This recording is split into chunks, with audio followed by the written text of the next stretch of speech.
नमो विष्णुपादाय कृष्णपृष्ठाय भूतले श्रीमदे भक्तिवेदान्तस्वामिनिति नामिने नमस्ते सरस्वती देवे गौरवाणी प्रचारिणे निर्विशेषशून्यवादी पाश्चात्यदेशतारिणे जय श्रीकृष्ण चैतन्य प्रभु नित्यानंद श्री अद्वैत गदाधर श्रीवासादि गौरभक्तवृंद हरे कृष्ण कृष्ण कृष्ण हरे हरे हरे राम राम राम हरे हरे हरे कृष्ण कृष्ण कृष्ण हरे हरे हरे राम राम राम हरे हरे हरे कृष्ण कृष्ण कृष्ण हरे हरे हरे राम राम राम हरे हरे मुखं करोति वाचालं पंगुं लंघयते गिरिं यत्कृपातमहं वन्दे श्रीगुरुदीनतारिणं परमानन्दमाधवं श्रीचैतन्यमीश्वरम्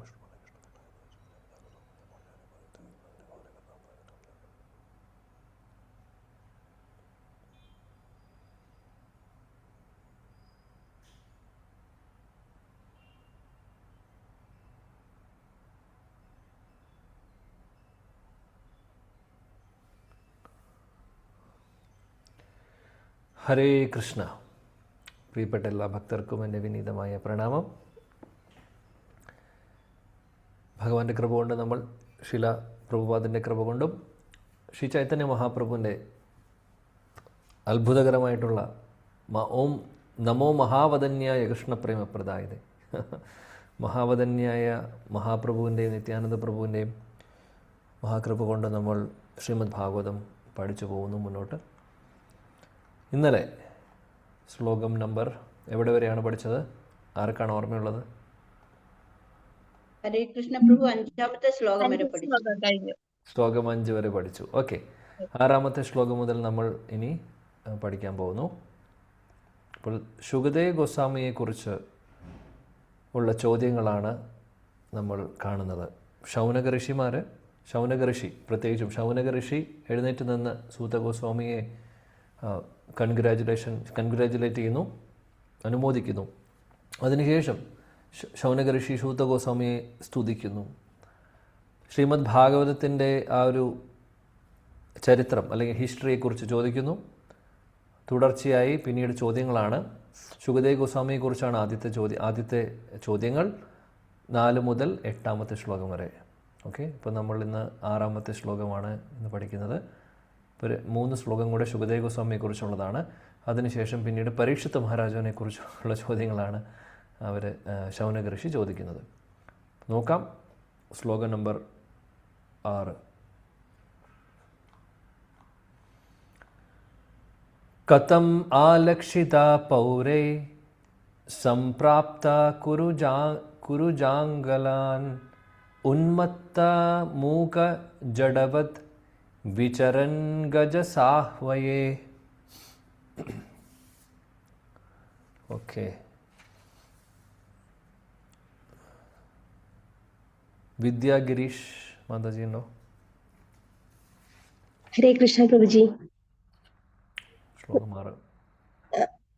ശ്ലോകം 6. കഥമാലക്ഷിത പൗര സംപ്രാപ്ത ഗുരുജാംഗലാൻ ഉന്മക്തമൂക ജഡവത് വിചരൻ ഗജസാഹ്വയേ. വിവർത്തനം ശ്രീല പ്രഭുപാദ് കി ജയ്. കുരുചാങ്കല ദേശങ്ങളിൽ അലസഗമനം നടത്തിയ ശേഷം ഹസ്തിനപുര നഗരത്തിൽ, ഇന്നത്തെ ഡൽഹി, എത്തിച്ചേർന്നപ്പോൾ ഭ്രാന്തനും മൂകനും മന്ദബുദ്ധിയെ പോലെയും തോന്നിപ്പിച്ച അദ്ദേഹത്തെ, വ്യാസപുത്രനായ ശ്രീ ശുകദേവ ഗോസ്വാമിയെ, നഗരവാസികൾ എങ്ങനെയാണ് തിരിച്ചറിഞ്ഞത്? ഹരേ കൃഷ്ണ പ്രഭു. Thank you. ശുകദേവ് ഗോസ്വാമിയെ കുറിച്ച് ചോദിക്കുന്നു. അപ്പോൾ കഴിഞ്ഞ ശ്ലോകത്തിൽ നമ്മൾ കണ്ടു ശുകദേവ് ഗോസ്വാമി അദ്ദേഹം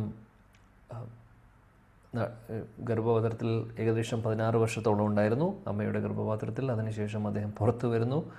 അദ്ദേഹം വളർന്ന ഒരു നിലയിൽ തന്നെയാണ് പുറത്തു വരുന്നത്. 16 വയസ്സ്, ഒന്ന് ആലോചിച്ച് നോക്കൂ, 16 വർഷം അദ്ദേഹം കഴിഞ്ഞിട്ടാണ് വരുന്നത്.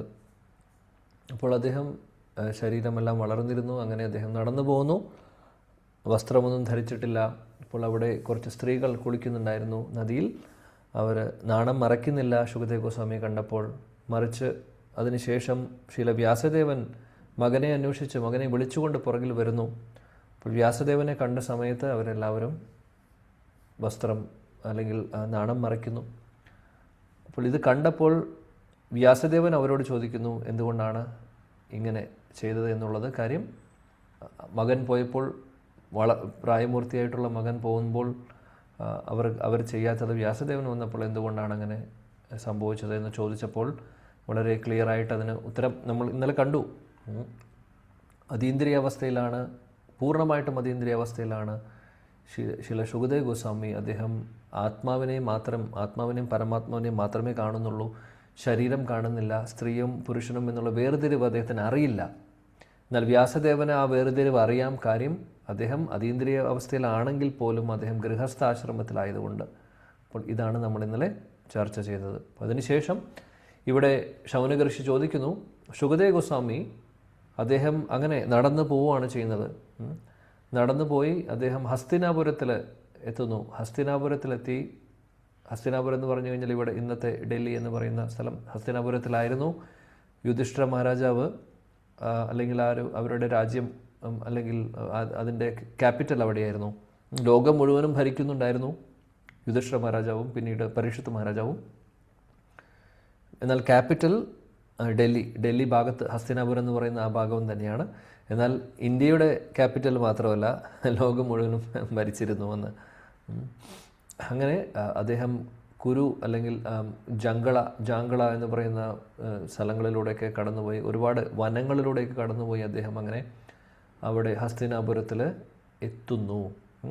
അപ്പോൾ അദ്ദേഹം അവിടെ എത്തുമ്പോൾ പറയുന്നു, അദ്ദേഹത്തെ കാണുമ്പോൾ സാധാരണ ഒരു വ്യക്തിയെ പോലെയല്ല, ഉന്മത്ത എന്ന് പറഞ്ഞാൽ ഒരു ഭ്രാന്തനെ പോലെ, മൂക്ക എന്ന് പറഞ്ഞു കഴിഞ്ഞാൽ സംസാരിക്കാൻ ശേഷിയില്ലാത്ത ആളെ പോലെ, ജഡവത്ത് എന്ന് പറഞ്ഞു കഴിഞ്ഞാൽ പ്രത്യേകിച്ച് ഒരു വികാരങ്ങളും ഇല്ലാത്ത അങ്ങനെ ഉള്ള ഒരു പ്രത്യേകത, അതായത് ഒന്നും മനസ്സിലാവാൻ പറ്റാത്ത അങ്ങനെയുള്ളൊരു ജഡമായിട്ടുള്ള ഒരു വ്യക്തിയെ പോലെ അദ്ദേഹം കാണപ്പെട്ടു. അപ്പോൾ എങ്ങനെയാണ് അവിടെയുള്ളവർ, അതായത് ഹസ്തിനാപുരത്തിലുള്ള ആളുകൾ ഇദ്ദേഹത്തെ സ്വീകരിക്കുന്നത് എന്നുള്ളതായിരുന്നു ചോദ്യം. ശുഗദേവ് ഗോസ്വാമിയുടെ ലെവല് അവർക്ക് എല്ലാവർക്കും മനസ്സിലാവില്ല അല്ലേ, അദ്ദേഹം അതീന്ദ്രിയ തലത്തിലാണ് എന്നുള്ളത്. ഇപ്പോൾ ശ്രീല പ്രഭുപാദി അതിനെക്കുറിച്ച് പറയുന്നു. ശുഗദേവ് ഗോസ്വാമി അങ്ങനെ ഇവിടെ എത്തുന്ന സമയത്ത് ആളുകൾക്ക് ഇതേപോലെ ഭ്രാന്തനായിട്ടും അല്ലെങ്കിൽ ജഡനെ അല്ലെങ്കിൽ ഇപ്പോൾ ജഡഭരതനെ നമ്മൾ കേട്ടിട്ടുണ്ടാവും, 5ാമത്തെ സ്കന്ധത്തിൽ പഠിക്കും. ജഡഭരതനും ഏകദേശം നമ്മൾ ഈ ഒരു സെക്ഷൻ പഠിക്കുമ്പോൾ ഓർമ്മ വരേണ്ടത് ജഡഭരതനെയാണ്. കാരണം ജഡഭരതൻ ഇതേപോലെ പുറമേ നോക്കുമ്പോൾ ആളുകൾ വിചാരിക്കുന്നു ഇദ്ദേഹത്തിന് ഒന്നും അറിയില്ല, ജഡം പോലെ, പ്രത്യേകിച്ച് ഒന്നും പറഞ്ഞാലും കേൾക്കില്ല, മനസ്സിലാവില്ല, മുടിയെല്ലാം വളർത്തി, അങ്ങനെ ആളുകൾ ഭ്രാന്തനെ പോലെ തോന്നും. എന്നാൽ അതേപോലെ തന്നെ ശുഗദേവ് ഗോസ്വാമിയും ഇപ്പോൾ ഇവിടെ ആ ഒരു വിശദീകരണമാണ് പറയുന്നത്. അദ്ദേഹത്തിൻ്റെ ഒരു രൂപവും അങ്ങനെയായിരുന്നു, ആളുകൾക്ക് മനസ്സിലാവില്ല. അപ്പോൾ ശ്രീല പ്രഭുപാദ് പറയുന്നു, ഭാവാർത്ഥത്തിൽ ഒരു വ്യക്തിയുടെ സവിശേഷത അല്ലെങ്കിൽ ഒരു വ്യക്തിയുടെ മഹാത്മ്യം മനസ്സിലാക്കുന്നത് രൂപത്തിലൂടെയല്ല, എന്താണ് അവർ പറയുന്നത്, അവരിൽ നിന്ന്, അവരുടെ മുഖത്തിൽ നിന്ന് വരുന്ന വാക്കുകൾ എന്താണ്, അല്ലെങ്കിൽ എന്താണ് അവർ പറയുന്നത്, അവിടെയാണ് കാര്യമിരിക്കുന്നത്. ഇപ്പോൾ ലുക്കിലല്ല ഇരിക്കുന്നത്. ഇപ്പോൾ ചിലപ്പോൾ നോക്കിക്കഴിഞ്ഞാൽ ഇപ്പോഴും വൃന്ദാവനത്തിലൊക്കെ പോയി കഴിഞ്ഞു കഴിഞ്ഞാൽ ഒരുപാട് സാധുജനങ്ങൾ അവിടെയുണ്ട്, വരിഷ്ഠരായിട്ടുള്ള ഭക്തരുണ്ട്, ഒരുപാട് ബാബാജിമാരുണ്ട്. അതായത് അവരൊക്കെ നേരിട്ട് അവരുടെ ഭജനിൽ നേരിട്ട് ഭഗവാനെ കണ്ടുകൊണ്ടിരിക്കുന്ന ആൾക്കാരാണ്. ലീലയിൽ നേരിട്ട് പങ്കെടുക്കുന്ന ആൾക്കാർ പോലുമുണ്ട്. അത്രയും വലിയ സ്ഥാനത്ത് ഉള്ള വ്യക്തികളുണ്ട്. പക്ഷേ പുറമേ നിന്ന് നോക്കുമ്പോൾ മുടിയെല്ലാം വളർത്തിയിരിക്കുന്നു, താടിയെല്ലാം ഉണ്ടാവും, വൃത്തി ഉണ്ടാവില്ല, അങ്ങനെയൊക്കെ നമുക്ക് തോന്നും. അപ്പോൾ ആർക്കും തോന്നില്ല ഇദ്ദേഹം ഒരു വലിയൊരു ഭക്തനാണ് എന്നുള്ളത്, പുറമേ നിന്ന് മനസ്സിലാക്കാൻ സാധിക്കില്ല. അപ്പോൾ ഇതാണ് കാര്യം. അതായത് എന്നാൽ അവരോട് സംസാരിച്ചു നോക്കൂ, അവർ സംസാരിക്കുന്നുണ്ടെങ്കിൽ അവർ തിരുമുഖത്തിൽ നിന്ന് വരുന്നത് ഭഗവാനെക്കുറിച്ച് മാത്രമായിരിക്കും. മാത്രമല്ല അവർ പറയുന്ന കാര്യങ്ങൾ ആ ഒരു ലെവലിലുള്ള കാര്യങ്ങളായിരിക്കും. ഭഗവാനുമായിട്ട് നേരിട്ട് കണ്ടുകൊണ്ട് ലീലയിൽ പങ്കെടുക്കുന്ന ആളുകൾ അവരുടെ തിരുമുഖത്തിൽ നിന്ന് വരുന്ന കാര്യങ്ങൾ എന്തായിരിക്കും, അപ്പോൾ അവരുടെ ഒരു അവസ്ഥ എന്തായിരിക്കും എന്ന് ആലോചിച്ച് നോക്കൂ. അപ്പോൾ മനസ്സിലാക്കേണ്ട കാര്യം, ആളുകളുടെ പുറമേയുള്ള ഭംഗിയോ അല്ലെങ്കിൽ ആ ഒരു കാര്യമല്ല, അതിലല്ല കാര്യമിരിക്കുന്നത്. സാധു എങ്ങനെ വേണമെങ്കിലും ആവാം.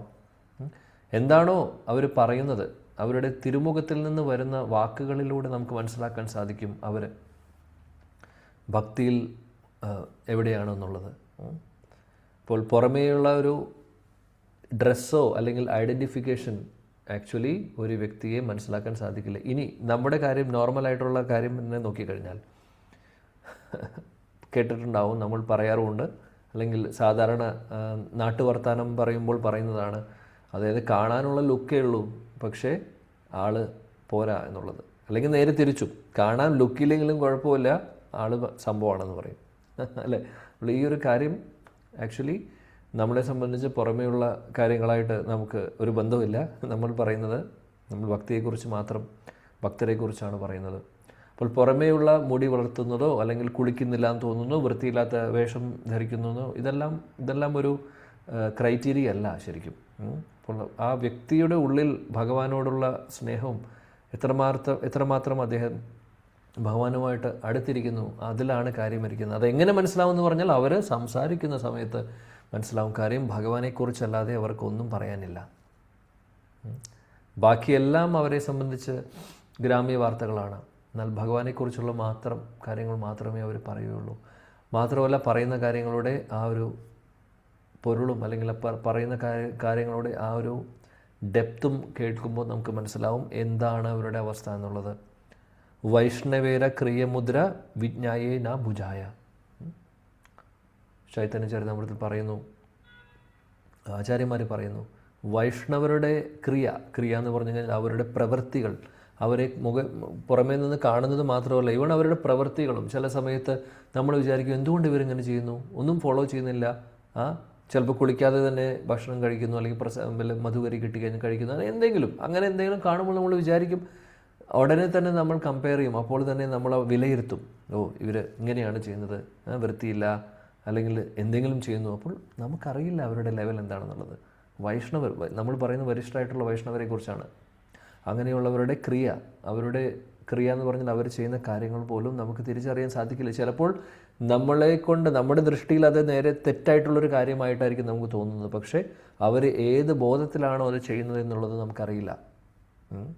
അപ്പോൾ ആരെയും ജഡ്ജ് ചെയ്യാൻ നമുക്ക് സാധിക്കില്ല എന്നുള്ളതാണ് ഇതിൽ നിന്ന് മനസ്സിലാക്കേണ്ട കാര്യം. ഇതിൻ്റെ അർത്ഥം നമ്മൾ വൃത്തിയില്ലാതെ ജഡമായിട്ട് ഒന്നും പറയാതെ അല്ലെങ്കിൽ തോന്നിയ പോലെ നടക്കുക എന്നുള്ളതല്ല. നമ്മളെപ്പോലുള്ള സാധകർക്ക്, നമ്മളെപ്പോലുള്ള ആളുകൾക്ക് ഇത് കോപ്പി ചെയ്യാനോ ഇമിറ്റേറ്റ് ചെയ്യാൻ പറ്റുന്ന കാര്യങ്ങളല്ല, ചെയ്യാൻ പാടില്ലാത്ത കാര്യങ്ങളാണ്. ഇമിറ്റേറ്റ് ചെയ്യരുത് ഒരിക്കലും. ഇതെല്ലാം നാച്ചുറലി വരുന്നതാണ് ആളുകൾക്ക്. അപ്പോൾ അത് അവർക്ക് മാത്രമേ സാധിക്കുകയുള്ളൂ. നമ്മൾ അവരെ ഇമിറ്റേറ്റ് ചെയ്യാൻ നിന്ന് കഴിഞ്ഞ് കഴിഞ്ഞാൽ അത് വേറെ പ്രശ്നമായി മാറും. അതുകൊണ്ട് നമ്മൾ പറ്റുന്ന പോലെ വൃത്തിയിലും അല്ലെങ്കിൽ എല്ലാ കാര്യങ്ങളും ചിട്ടയോടുകൂടി ആ ആചാര്യന്മാരും ഗുരുജനങ്ങളും പറയുന്ന പോലെ, ഗുരു സാധു ശാസ്ത്രം പറയുന്ന പോലെ ജീവിച്ച് നമ്മൾ ആരും ഇതേപോലുള്ള ലെവലിലുള്ള ആളുകളല്ല. അതുകൊണ്ട് നമുക്കിതെല്ലാം ഫോളോ ചെയ്യേണ്ടതാണ്. ഗുരു സാധു ശാസ്ത്രം പറയുന്നതാണ് നമ്മുടെ എല്ലാം. മാത്രമല്ല, അതിൻ്റേതായിട്ടുള്ള വൃത്തിയോടുകൂടിയും അതിൻ്റേതായിട്ടുള്ള ചിട്ടയോടുകൂടിയും ഉള്ള കാര്യങ്ങൾ ആയിരിക്കണം ഒരു സാധകൻ ചെയ്യേണ്ടത്. അപ്പോൾ ഇങ്ങനെയുള്ള ഉദാഹരണങ്ങൾ ഇമിറ്റേറ്റ് ചെയ്യാനല്ല, പക്ഷേ മനസ്സിലാക്കുവാൻ വേണ്ടിയിട്ടാണ്. അതായത് പുറമേയുള്ള വേഷത്തിൽ മാത്രം കാര്യമല്ല, അതിൽ ഒരു കാര്യവുമില്ല, എന്നാൽ ഉള്ളിലുള്ള ഹൃദയത്തിലുള്ളതാണ് കാര്യം. അപ്പോൾ അതേപോലെ നമുക്കും ഇതിൽ നിന്ന് വേറൊരു പാഠം എന്താണെന്ന് വെച്ചാൽ, നമ്മൾ പുറമേ എല്ലാം ഭംഗിയായി നടന്നുകൊണ്ടും കാര്യമില്ല. ഉള്ളിൽ എന്താണോ നമുക്കുള്ളത്, നമ്മുടെ ചിന്താഗതികൾ എന്താണ്, ചിന്തകൾ എന്താണ്, മറ്റുള്ള വൈഷ്ണവരോട് നമുക്ക് അല്ലെങ്കിൽ ഭക്തരോട് നമുക്ക് ദേഷ്യമുണ്ടോ, അല്ലെങ്കിൽ അവരോട് അസൂയ തോന്നുന്നുണ്ടോ, അല്ലെങ്കിൽ അവരെ നമ്മൾ പഴി പറയുന്നുണ്ടോ, ക്രിട്ടിസൈസ് ചെയ്യുന്നുണ്ടോ, കുറ്റപ്പെടുത്തുന്നുണ്ടോ, അവരിൽ കുറ്റങ്ങൾ കാണുന്നുണ്ടോ, ഇതൊക്കെയാണ് നമ്മൾ ഓരോരുത്തരും വിശകലനം ചെയ്യേണ്ടത്.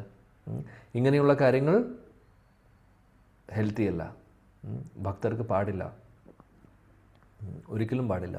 ഭക്തിയിൽ മുന്നോട്ട് പോകണമെങ്കിൽ, അല്ലെങ്കിൽ നമുക്ക് ഗോലോക വൃന്ദാവനോ അല്ലെങ്കിൽ വൈകുണ്ഠ ലോകങ്ങളിലേക്കോ ആധ്യാത്മിക ലോകത്തിലേക്ക് പ്രവേശനം വേണമെങ്കിൽ അനർത്ഥങ്ങളെല്ലാം ഹൃദയത്തിൽ നിന്ന് നഷ്ടപ്പെട്ടേ പറ്റൂ.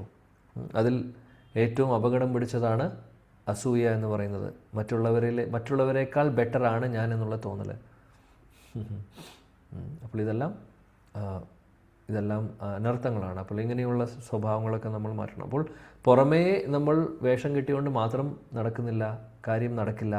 ഉള്ളിലുള്ള ആ ഒരു പരിശുദ്ധിയും ആവശ്യമാണ്.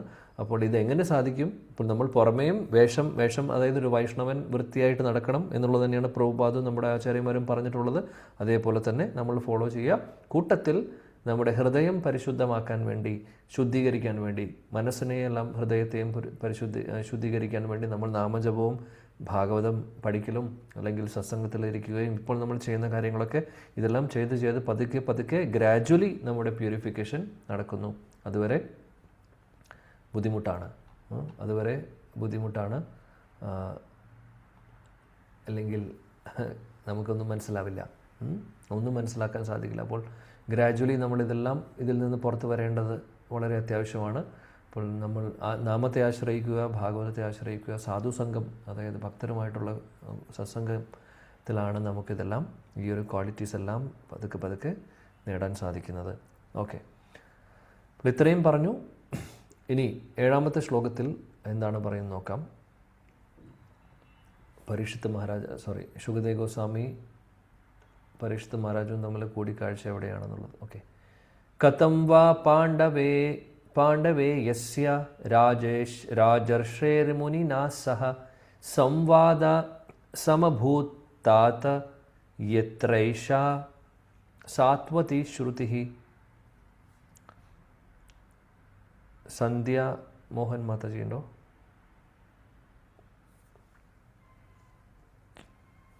ഓക്കെ. നിഷ മാതാജി, ഹരേ കൃഷ്ണ. ഷീബ മാതാജി ഉണ്ടോ? ഷീബ പവിത്രൻ.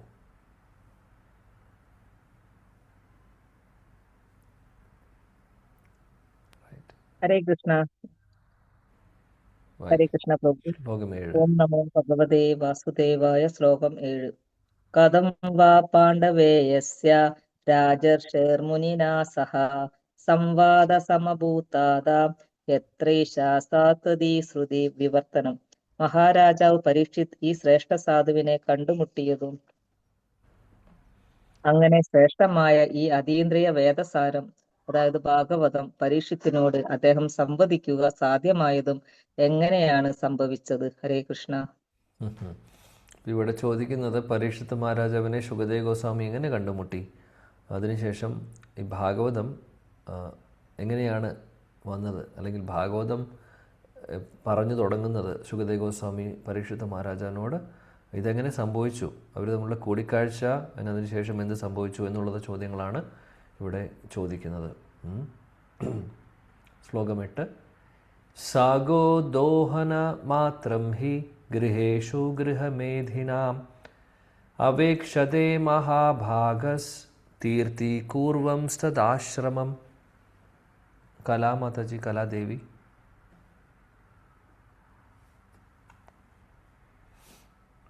ഓക്കെ. ശ്രീലത മാതാജി ഉണ്ടോ?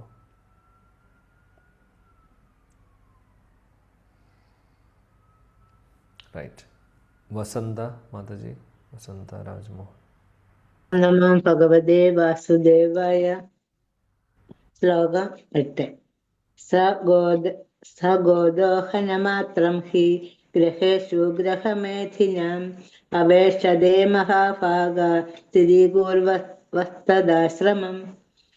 വിവർത്തന ശ്രീല പ്രഭാത് ഖീജയ്. ഒരു പശുവിനെ കറക്കുന്നിടത്തോളം നേരം മാത്രമേ ശ്രീ ശുകദേവ ഗോസ്വാമി ഒരു ഗൃഹസ്ഥാശ്രമിയുടെ പടിവാതിക്കൽ കാത്തു നിൽക്കുക പതിവുള്ളൂ. ഗൃഹം പരിശുദ്ധമാക്കാൻ മാത്രമാണ് അദ്ദേഹം ഇപ്രകാരം ചെയ്യുന്നത്. ഹരേ കൃഷ്ണ. Thank you. ഇവിടെ ശുകദേവ് ഗോസ്വാമിയെ കുറിച്ച് ശുകദേവ് ഗോസ്വാമി ഇവിടെ പറയുന്നു, വീടുകളിൽ പോകുന്ന സമയത്ത് അല്ലെങ്കിൽ ഏതെങ്കിലും ഗൃഹസ്ഥരുടെ വീട്ടിൽ പോകുമ്പോൾ ഒരു പശുവിനെ കറക്കുന്ന സമയം എത്ര വേണോ അത്ര സമയം മാത്രമേ അവിടെ നിൽക്കുകയുള്ളൂ. അധികം നേരം അദ്ദേഹം അവിടെ ചിലവഴിക്കില്ല എന്നുള്ള ഒരു കാര്യമാണ് പറയുന്നത്. ആക്ച്വലി ഇത് അദ്ദേഹത്തിൻ്റെ ഒരു ക്വാളിറ്റിയാണ് പറയുന്നത്. കാര്യം ശുകദേവ് ഗോസ്വാമി എന്തുകൊണ്ടാണ് ഇങ്ങനെ പറയുന്നത്? അധികം നേരം, അതായത് ഒരു പശുവിനെ കറക്കാൻ അധികം നേരം വേണ്ട, വളരെ കുറച്ച് സമയം മാത്രമേ അദ്ദേഹം എവിടെ പോയാലും നിൽക്കുകയുള്ളൂ. കാര്യം ആ സ്ഥലവുമായിട്ടുള്ള ഒരു അറ്റാച്ച്മെൻറ്റ് വരാതിരിക്കാൻ. കാര്യം അത്രമാത്രം വിരക്തി നേടിയിട്ടുള്ളൊരു വ്യക്തിയാണ്. അദ്ദേഹത്തിന് വേറെ ഒന്നിലും താല്പര്യമില്ല. അപ്പോൾ അങ്ങനെയുള്ള, ഇപ്പോൾ നമ്മൾ കേട്ടിട്ടുണ്ടാവും സാധുക്കൾ ഇതേപോലെ പല ഗൃഹസ്ഥരുടെ വീട്ടിലേക്ക് പോകും. അവർ പോകുന്നത് ചിലപ്പോൾ മധുകരി എന്ന് പറഞ്ഞു കഴിഞ്ഞാൽ ഭിക്ഷയ്ക്കായിരിക്കും പോകുന്നത്. അവർ ഭിക്ഷയ്ക്ക് പോകുന്നത് അവർക്ക് ഭക്ഷണം കഴിക്കാൻ വേണ്ടിയിട്ടുള്ള കാര്യത്തിനല്ല പോകുന്നത്. ശരിക്കും ഇവിടെ പറയുന്നത് പോലെ അവരുടെ അങ്ങനെയുള്ള വരിഷ്ഠരായിട്ടുള്ളവർ സാധുക്കൾ ഇങ്ങനെയുള്ള വീടുകളിൽ പോകുമ്പോൾ, ഗൃഹസ്ഥരുടെ വീട്ടിൽ പോകുമ്പോൾ അവിടെയുള്ള ആളുകളെ അവരെ ഉദ്ധരിക്കാൻ വേണ്ടിയിട്ടാണ് പോകുന്നത്. അവർക്ക് ആത്മീയ തലത്തിലുള്ള കാര്യങ്ങൾ പറഞ്ഞു കൊടുക്കാനും അവരെ അനുഗ്രഹിക്കാനും വേണ്ടിയിട്ടാണ് ഇങ്ങനെയുള്ള സാധുക്കൾ വീടുകളിലേക്ക് പോകുന്നത്. അല്ലാതെ ഭക്ഷണം കഴിക്കാൻ വേണ്ടിയിട്ടുള്ള ഒരു ആവശ്യത്തിനല്ല. പക്ഷേ ആ ഒരു പേരിലാണ് അവരെന്തെങ്കിലും കൊടുത്താൽ, കുറച്ച് ചോറോ അല്ലെങ്കിൽ റൊട്ടിയോ എന്തെങ്കിലും കൊടുത്താൽ അവർ അത് വാങ്ങിക്കും. അവരുടെ ഭക്ഷണം അന്നത്തെ അത്രയേ ഉണ്ടാവുള്ളൂ. നമ്മളെപ്പോലെ 3 നേരം 4 നേരം സുഭിക്ഷമായിട്ട് ഒരുപാട് ഐറ്റംസൊക്കെയായി കഴിക്കുന്ന ഒരു സമ്പ്രദായമല്ല ഇങ്ങനെയുള്ള സാധുക്കൾക്കുള്ളത്. നമ്മൾ പറയുന്നത് ആ ഒരു ലെവലിലുള്ള സാധുക്കളെക്കുറിച്ചാണ്. ശുകദേവ് ഗോസ്വാമി നമ്മൾ നേരത്തെയും പറഞ്ഞു അദ്ദേഹത്തിൻ്റെ ക്വാളിറ്റീസ് എല്ലാം അല്ലേ. മഹായോഗി, സമദൃക്, നിർവികൽപഹ, ഏകാന്തമതി, ഉന്നിദ്ര, ഗൂഢോ മൂഢ ഇവീയതേ. ഇതെല്ലാം നമ്മൾ 4ാമത്തെ ശ്ലോകത്തിൽ പഠിച്ചു. അപ്പോൾ അത്രയും വിരക്തി നേടിയിട്ടുള്ളൊരു വ്യക്തിയാണ് ശ്രീ ശുകദേവ് ഗോസ്വാമി. ശ്രീല പ്രഭുപാദി ഭാവാർത്ഥത്തിൽ പറയുന്നു, ശുകദേവ് ഗോസ്വാമിയെ പോലുള്ള ഈ വരിഷ്ഠരായിട്ടുള്ളവർ അവർ ചെയ്യുന്ന കാര്യം എന്താണെന്നുള്ളത്. അങ്ങനെയുള്ളവർ ചെയ്യുന്നത് അവിടെയുള്ള ആളുകളെ എല്ലാവരെയും അവർക്ക് ആത്മീയ തലത്തിലുള്ള കാര്യങ്ങൾ പറഞ്ഞു കൊടുത്ത് അവരെ അതായത് ഗ്രാജുവലി അവരെ ഭക്തിമാർഗത്തിലേക്ക് ഉയർത്തിക്കൊണ്ടുവരാൻ വേണ്ടി ഉള്ള കാര്യങ്ങളാണ് അവർ ചെയ്യുന്നത്. ആ പോകുന്ന വീട് ഏതാണോ ആ വീട് ശുദ്ധീകരിക്കുന്നു. ഇതാണ് ചെയ്യുന്നത്. പ്രഭുപാദ് ഒരു കാര്യം കൂടെ പറഞ്ഞു, ഇങ്ങനെയുള്ള വിരക്തി നേടിയിട്ടുള്ള അല്ലെങ്കിൽ സന്യാസം പോലെയുള്ള ആശ്രമം സ്വീകരിച്ചിട്ടുള്ള ആൾക്കാർ അല്ലെങ്കിൽ സാധുവിൻ്റെ വേഷം ധരിച്ചിട്ടുള്ള ആളുകൾ ഇതേപോലുള്ള ഗൃഹസ്ഥരുടെ വീട്ടിൽ പോകുമ്പോൾ ആ വീട്ടിലുള്ള പൈസയോ അല്ലെങ്കിൽ അവിടെയുള്ള സുഖസൗകര്യങ്ങളിലോ നമ്മൾ ആകർഷിതരാവരുത് എന്നുള്ളതും പറയുന്നു. കാര്യം ആകർഷിതരാവാൻ പാടില്ല. കാരണം ആകർഷിതരായി കഴിഞ്ഞാൽ അവരുടെ പർപ്പസ് പോയി. ഇങ്ങനെയുള്ള സാധുക്കളുടെ ഉദ്ദേശം എന്ന് പറഞ്ഞു കഴിഞ്ഞാൽ മറ്റുള്ളവർക്ക് ഭക്തിപരമായിട്ടുള്ള കാര്യങ്ങൾ പറഞ്ഞു കൊടുക്കുക, അവരെ ഈ മാർഗത്തിലേക്ക് കൊണ്ടുവരിക എന്നുള്ളതാണ് ഉദ്ദേശം. എന്നാൽ അവർ അറ്റാച്ച്മെൻറ്റ് വന്നു കഴിഞ്ഞാൽ എന്താ സംഭവിക്കുക? അവരുടെ ആ ഒരു പർപ്പസ് നടക്കില്ല. മാത്രമല്ല ആക്ച്വലി അങ്ങനെയുള്ള വരിഷ്ഠരായിട്ടുള്ള ഭക്തർ ഒരിക്കലും അല്ലെങ്കിൽ അങ്ങനെയുള്ള സാധുക്കൾ ഒരിക്കലും അറ്റാച്ച്മെൻറ്റ് അവർക്ക് വരില്ല. സാധാരണ പുറമേ കാണിക്കുന്ന ആളുകൾക്ക് മാത്രമേ ഇതേപോലുള്ള ആ ഒരു അറ്റാച്ച്മെൻറ്റ് വരിക. എന്തായാലും ഇതെല്ലാം ശ്രദ്ധിക്കേണ്ട കാര്യമാണ് എന്നുള്ളത് പ്രഭുപാദ് പറയുന്നു. അതുകൊണ്ട് ആർക്ക് വേണമെങ്കിലും ചിലപ്പോൾ ഒരു പക്ഷേ വീഴ്ച സംഭവിക്കാം. അതുകൊണ്ട് പ്രത്യേകിച്ചും വിരക്തി അല്ലെങ്കിൽ ഈ ഒരു ആശ്രമത്തിലുള്ള ആളുകളൊക്കെ ശ്രദ്ധിക്കണം എന്നുള്ളത് അദ്ദേഹം എടുത്തു പറയുന്നു. കാര്യം ചെറിയൊരു കാര്യം മതി വീഴ്ച സംഭവിക്കാൻ. ചെറിയൊരു കാര്യം മതി അവർക്ക് ആകർഷണം തോന്നാൻ വേണ്ടി ഭൗതികമായിട്ടുള്ള എന്തിനോടും. അപ്പോൾ അതുകൊണ്ട് ചിലപ്പോൾ വ്യക്തികളോടാവാം, ചിലപ്പോൾ സാഹചര്യങ്ങളോടാവാം, ചിലപ്പോൾ പൈസയോടാവാം, സുഖസൗകര്യങ്ങളോടാവാം. അപ്പോൾ ഇതിലൊന്നും നമ്മൾ ആകർഷിതരാവരുത് എന്നുള്ളത്. എന്നാൽ ഒരു കാര്യം കൂടെ നമുക്കിതിൽ നിന്ന് പഠിക്കാം. ഇത് വിരക്ത വേഷത്തിലുള്ള ആളുകൾക്ക് മാത്രമല്ല, സന്യാസോ ബ്രഹ്മചാരി വേഷത്തിലുള്ളവർക്ക് മാത്രമല്ല, നമ്മളെ പോലുള്ളവർക്കും ഒരു പരിധിക്കപ്പുറം അല്ലെങ്കിൽ നമുക്കും ഈ പറയുന്ന അറ്റാച്ച്മെൻറ്റ്സ്, ഭൗതികമായിട്ടുള്ള കാര്യങ്ങളോടുള്ള ആ ഒരു ആകർഷണം കുറച്ച് കൊണ്ടുവരണം. ഇപ്പോൾ നമുക്കുണ്ട്, സംശയമില്ല. കാര്യം നമ്മളെല്ലാവരും ഒരുപാട് സുഖസൗകര്യങ്ങളിൽ ജീവിക്കുന്നു. നമുക്ക് ചില കാര്യങ്ങൾ ഈവൻ എന്തിനു പറയണം, കുറച്ച് തണുപ്പായി കഴിഞ്ഞു കഴിഞ്ഞാൽ ചൂടുവെള്ളമില്ലാതെ കുളിക്കാൻ പറ്റാത്തൊരവസ്ഥയിലാണ് നമ്മൾ. അങ്ങനെയുള്ളൊരു അവസ്ഥയാണ് നമുക്കുള്ളത്. അപ്പോൾ അതില്ലെങ്കിൽ സാധിക്കില്ലാത്തൊരു അവസ്ഥയാണ്. അപ്പോൾ ഇതൊരു ചെറിയൊരു എക്സാമ്പിൾ മാത്രം. ഇതേപോലെയാണ് ഓരോ കാര്യങ്ങളും. നമുക്ക് ഭക്ഷണം കഴിക്കുമ്പോൾ ചിലവർക്ക് മോരില്ലാതെ പറ്റില്ല, ചിലവർക്ക് പപ്പടം ഇല്ലാതെ പറ്റില്ല, ചിലവർക്ക് എന്തെങ്കിലും ഉപ്പിലിട്ടത് അച്ചാറോ പിക്കിളോ ഇല്ലാതെ പറ്റില്ല. ഒരുപാട് നിബന്ധനകളും. നമുക്ക് ചെറിയ കാര്യം, നമ്മൾ വിചാരിക്കും ഇതൊക്കെ ചെറിയ കാര്യമാണെന്ന്, പക്ഷേ അറ്റാച്ച്മെൻ്റ് ഉണ്ട് നമുക്ക്. ഇങ്ങനെയുള്ള ചെറിയ കാര്യങ്ങളോടും പോലും നമുക്ക് അറ്റാച്ച്മെൻ്റ് ഉണ്ട്. പിന്നെ വലിയ കാര്യങ്ങളോട് പറയേണ്ട ആവശ്യമില്ല. വീടിനോടും പൈസയോടും ആളുകളോടും ഉള്ള അറ്റാച്ച്മെൻറ്റ് പറയേണ്ട ആവശ്യമില്ല. കുഞ്ഞു കുഞ്ഞു കാര്യങ്ങൾക്ക് പോലും നമുക്ക് അറ്റാച്ച്മെൻറ്റ്സ് ഉണ്ട്. അപ്പോൾ ഇതൊക്കെ സ്ലോലി അല്ലെങ്കിൽ ഗ്രാജുവലി നമ്മൾ ഇതിൽ നിന്ന് പുറത്ത് വരേണ്ടത് അത്യാവശ്യമാണ്. ഫൈനലി നമ്മൾ അങ്ങോട്ട് പോകണമെങ്കിൽ നമുക്ക് ഒരേ ഒരു വ്യക്തിയോട് മാത്രമേ അറ്റാച്ച്മെൻറ്റ് പാടുള്ളൂ, ഇല്ലെങ്കിൽ അങ്ങോട്ട് പ്രവേശിക്കാൻ സാധിക്കില്ല. ഭഗവാനോടും ഭഗവാന്റെ ശുദ്ധഭക്തരോടും. കാര്യം നമ്മൾ അവിടെ പോയി കഴിഞ്ഞാൽ കാണാൻ പോകുന്നത് ഭഗവാനും ഭഗവാന്റെ ഭക്തരെയാണ്. അപ്പോൾ അവരോട് നമുക്ക് നല്ലൊരു അറ്റാച്ച്മെൻറ്റ് വേണം, തോന്നണം. എന്നാൽ മറ്റുള്ള ഭൗതികമായിട്ടുള്ള എന്തിനോടും ഒന്നും നമുക്ക് ശാശ്വതമായിട്ടുള്ളതല്ല. അപ്പോൾ അതുകൊണ്ട് പതുക്കെ പതുക്കെ അതിൽ നിന്ന് ആ ഒരു ആകർഷണത്തിൽ നിന്ന് പതുക്കെ പതുക്കെ പുറത്ത് വരേണ്ടതായിട്ടുള്ളതുണ്ട് നമുക്കും. അതായത് നമ്മളെപ്പോലുള്ള ഗൃഹസ്ഥരായിട്ടുള്ളവർക്ക് പോലും ശ്രദ്ധിക്കേണ്ട കാര്യങ്ങളാണ്. അതുകൊണ്ട് നമ്മുടെ ജീവിതത്തിൽ ആർഭാടങ്ങൾ കുറയ്ക്കുക, ആവശ്യത്തിന് കാര്യങ്ങൾ ചെയ്യുക, അതേപോലെ തന്നെ അത്യാഹാരം ചെയ്യാതിരിക്കുക. ഒരു പരിധിക്കപ്പുറം നമുക്ക് ഒന്നും ആവശ്യമില്ല. പൈസയാവട്ടെ, മറ്റുള്ള കാര്യങ്ങളാവട്ടെ, സുഖ സൗകര്യങ്ങളാവട്ടെ, എല്ലാത്തിനും ഒരു ബൗണ്ടറി വരയ്ക്കണം, എല്ലാത്തിനും ഒരു ലിമിറ്റ് വേണം നമുക്ക്. ഇതെല്ലാം നമ്മൾ ഓരോരുത്തരും തീരുമാനിക്കേണ്ടതാണ്. നമുക്ക് ഒരാളുടെ ഫോർമുല അടുത്ത ആൾക്ക് വർക്ക് ചെയ്യില്ല ഈ കാര്യത്തിൽ.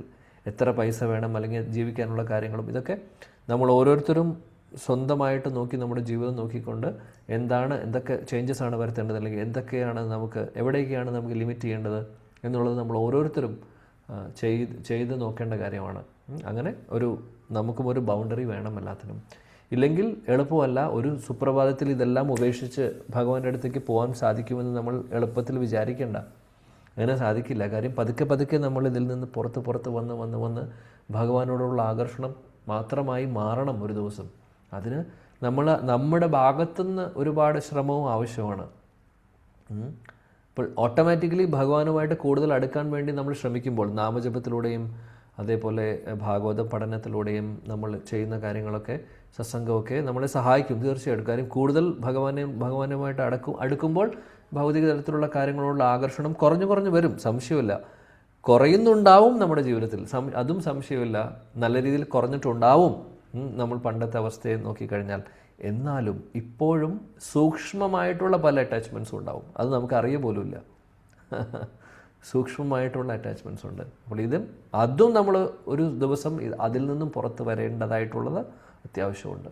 അപ്പോൾ അതുകൊണ്ട് നമ്മളെപ്പോഴും ജാഗ്രതയോടുകൂടി ഓർക്കുക, ഇങ്ങനെയൊക്കെ നമുക്ക് ഇനിയും മുന്നോട്ട് പോകാനുണ്ടെന്നുള്ളൊരു ബോധം നമുക്ക് എപ്പോഴും വേണം. അല്ലാതെ ഇങ്ങനെയൊക്കെ പോയാൽ മതി എന്ന് വിചാരിക്കുന്നതിനേക്കാൾ വിചാരിച്ചു കഴിഞ്ഞാൽ കാര്യം നടക്കില്ല. എന്നാൽ എങ്ങനെയാണ് ഇമ്പ്രൂവ് ചെയ്യേണ്ടത്, എന്തൊക്കെയാണ് എൻ്റെ വീക്ക്നെസ്സസ് എന്നുള്ളതൊക്കെ നമ്മൾ അറിഞ്ഞ് അതിന് വേണ്ടതായിട്ടുള്ള നടപടികൾ നമ്മൾ എടുക്കണം. എന്നാലേ നമുക്ക് മുന്നോട്ട് പോകാൻ സാധിക്കുകയുള്ളൂ. അപ്പോൾ ഇതെല്ലാം ശുകദേവ് ഗോസ്വാമിയെക്കുറിച്ച് പറഞ്ഞതാണ്. അപ്പോൾ 4 മുതൽ 8ാമത്തെ ശ്ലോകം വരെ ശുകദേവ് ഗോസ്വാമി. അപ്പോൾ കഴിഞ്ഞ ദിവസം നമ്മൾ പറഞ്ഞു ശുകദേവ് ഗോസ്വാമി അദ്ദേഹം തുടക്കത്തിൽ ഒരു നിരാകാരവാദിയായിരുന്നു എന്നുള്ളത്. നിർവികൽപകഃ ഈ ഒരു വാക്ക് നമ്മളവിടെ പറഞ്ഞു. അതായത് ഏകാന്തമതി എന്ന് പറഞ്ഞപ്പോഴും പറഞ്ഞു. അപ്പോൾ നിരാകാരവാദം അല്ലെങ്കിൽ നിരാകാര ബ്രഹ്മൻ എന്ന് പറഞ്ഞാൽ എന്താണ്? ഭഗവാന് ആകാരമില്ല അല്ലെങ്കിൽ രൂപം ഇല്ല എന്നുള്ള ഒരു ധാരണയെയാണ് പറയുന്നത് നിരാകാര ബ്രഹ്മൻ എന്നുള്ളത്. എന്തുകൊണ്ട് അങ്ങനെയായി എന്ന് പറഞ്ഞു കഴിഞ്ഞാൽ, അപ്പോൾ ശുകദേവ് ഗോസ്വാമി ശുദ്ധഭക്തൻ അല്ലേ? തീർച്ചയായിട്ടും ശുദ്ധഭക്തനാണ്. അദ്ദേഹം ഭഗവാന്റെ പരിശുദ്ധ ഭക്തനാണ്. അദ്ദേഹം ഗോലോക വൃന്ദാവനത്തിൽ നിന്ന് നേരിട്ട് വരുന്ന വ്യക്തിയാണ്. പക്ഷേ നമ്മളെ പഠിപ്പിക്കുന്നു അദ്ദേഹം. അതായത് ഇങ്ങനെയുള്ള നിരാകാര ബ്രഹ്മവാദം പോലും, അല്ലെങ്കിൽ ആ ഒരു അവസ്ഥയിലുള്ള വ്യക്തിക്ക് പോലും ഭഗവാന്റെ രൂപത്തെക്കുറിച്ചും ഭഗവാന്റെ ലീലകളെക്കുറിച്ചും ഒക്കെ കേൾക്കുമ്പോൾ ആകർഷണം തോന്നും എന്നുള്ളത് കാണിക്കാൻ വേണ്ടി.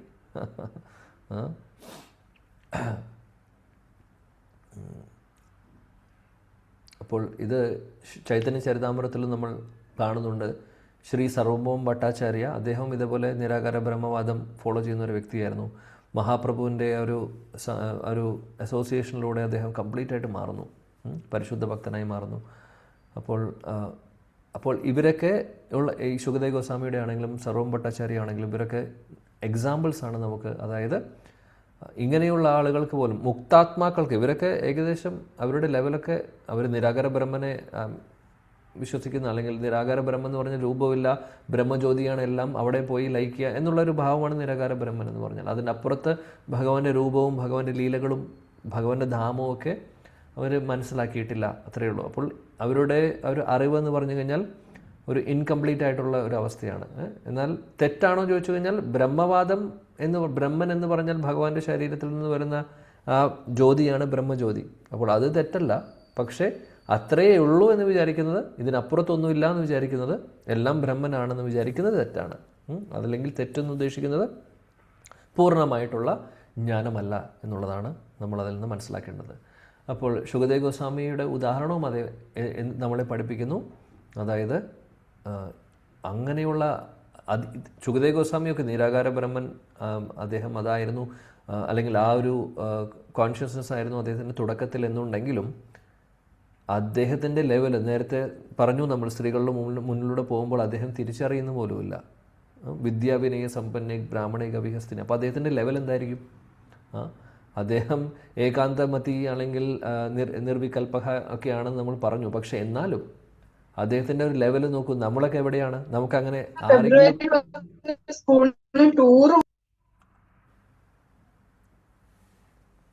ഹരേ കൃഷ്ണ കൃഷ്ണ കൃഷ്ണ ഹരേ ഹരേ, ഹരേ രാമ രാമ രാമ ഹരേ ഹരേ.